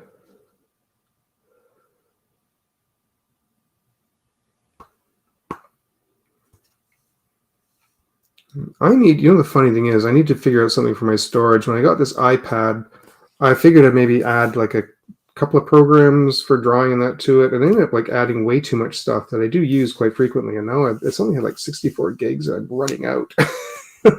So I don't know if I can put them on like a drive, if that will work on the iPad or what. But I don't know what to do, how I'm going to do some of these programs on it. But yeah, I need to figure out the space, or eventually maybe just I'm gonna have to sell it and get a new iPad that has more storage capacity. Because I actually really love drawing on the iPad. I really do. It's nice to kind of lie in bed sometimes and just doodle with things before I go to sleep. And it's but yeah, I'm gonna maybe spend a little more time in Fresco. It's the only Adobe item that I have. I got rid of every other Adobe thing. I only actually use Photoshop. It's kind of expensive up here in Canada. It used to be fairly cheap. They used to have the one that was with Lightroom and Photoshop, and it used to be a while ago, like 7 or 8 years ago. I think it was only $17 a month. I think. You'd prepay a whole year and it was cheaper. And I split it with somebody because you could have 2 users on it. And I split it with somebody. But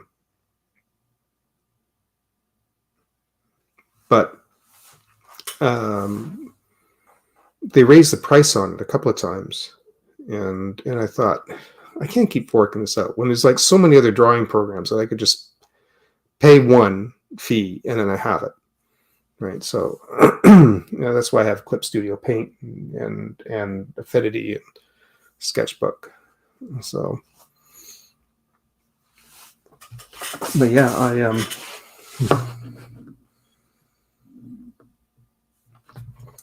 think I'm going to make this a regular Saturday thing. It was something I kind of intended to do, was have a regular. Like a regular Saturday kind of drawing thing, and then something happened with work. Something happened, and I couldn't do it. And give me some new sheet.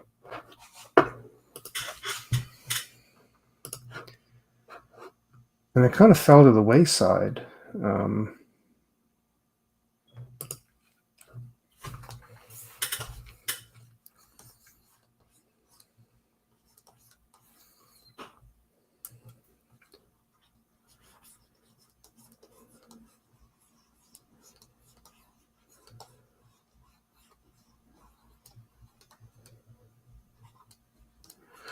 Do you use it? Scott, do you use it very much?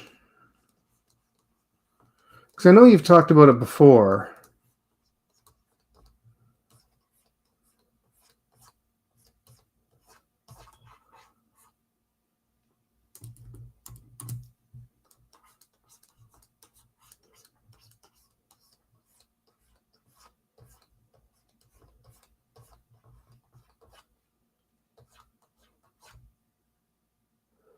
I think I'm sorry. I thought you might want to. I'm sorry. I misread the way that was. I got to learn to read properly. Yeah, it's sorry. If you do try it out, yeah, I think you'll like it. It has option 2 of vector. It has vector options as well.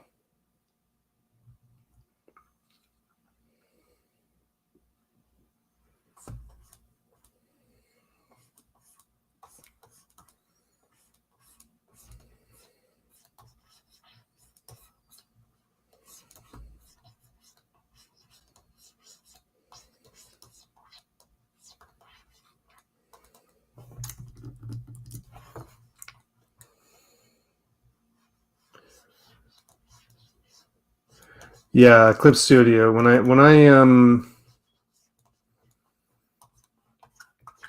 need to kind of get down and dirty with the project, and I need something really serious done, it's always Clip Studio. That's the big go-to for me.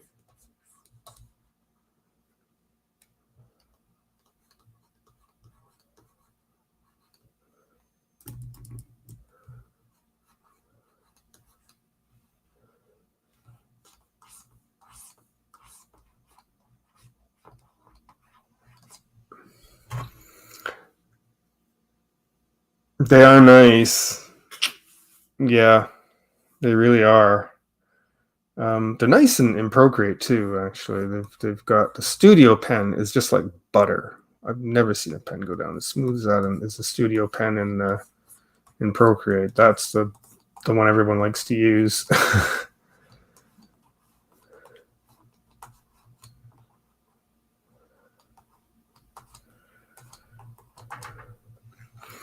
I just found out something in Clip Studio. I did a demo on this right at the beginning of my live, and I think Dylan was around for it. I'm going to do it again really, really quick. You've got to see this thing. I never knew it could do this. This I just found out recently.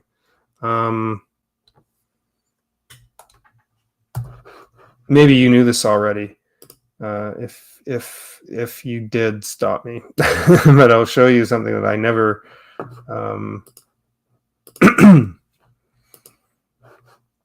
Let me see if I can get the ink pen. I'll just do this really quick. I spent a little bit of time drawing it earlier, but I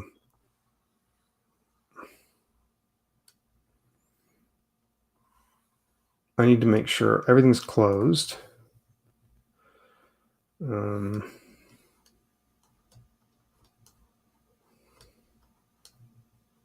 I can't draw tonight. After this, I might turn in, but.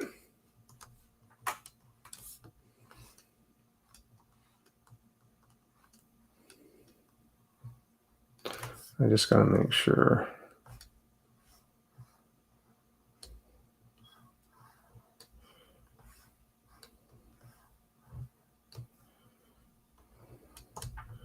Well, the lines are closed. Maybe you can kind of erase that little guy in the middle. Okay. So everything's kind of closed up on this. Do you know about the, what's it called again? It's in Transform, a Puppet Warp. I've still got to learn how to use this fully, but this takes any drawing. It basically doesn't have to be vector. You just come in and you pick a point, and I have to figure this out properly, but it will rotate. Whoops, it's rotating on that point. But I gotta learn how to use it properly. But it will actually bend your drawing. So if you have to reposition something, even if it's just a little bit, it'll help to kind of structure your drawing on where you're moving it. But look at this. I didn't know I could do this.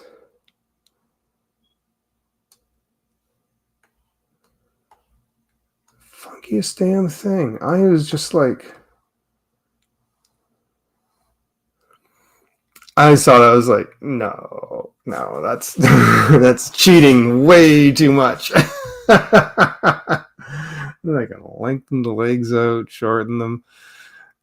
You have to kind of play with a little bit after again to kind of clean up some of the. But I mean, look at this. I mean, who knew?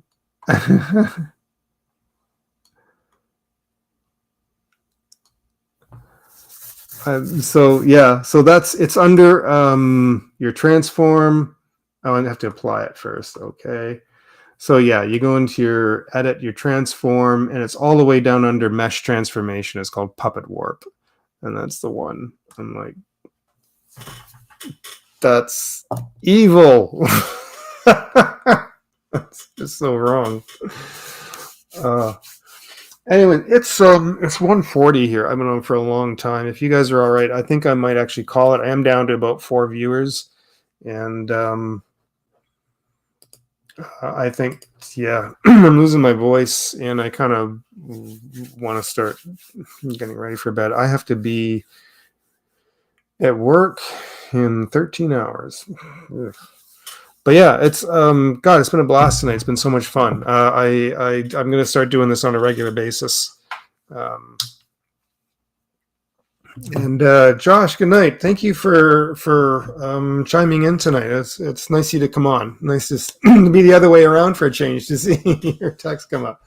But yeah, I'm going to start trying to see if I can do this on a regular, because Saturdays I'm keeping off. I can tell I'm losing my voice. And yeah, I like to do this again on a regular basis. So yeah, Josh, Dylan, Scott, whoever else is here. I don't know if Matt's still here. Everyone that's been here, thank you so much for coming in. I really appreciate it a lot. This means a lot to me tonight. So you take care, everyone. Have a good night, and good night, Scott, and we'll see you all in the future. Take care, everyone. Be good.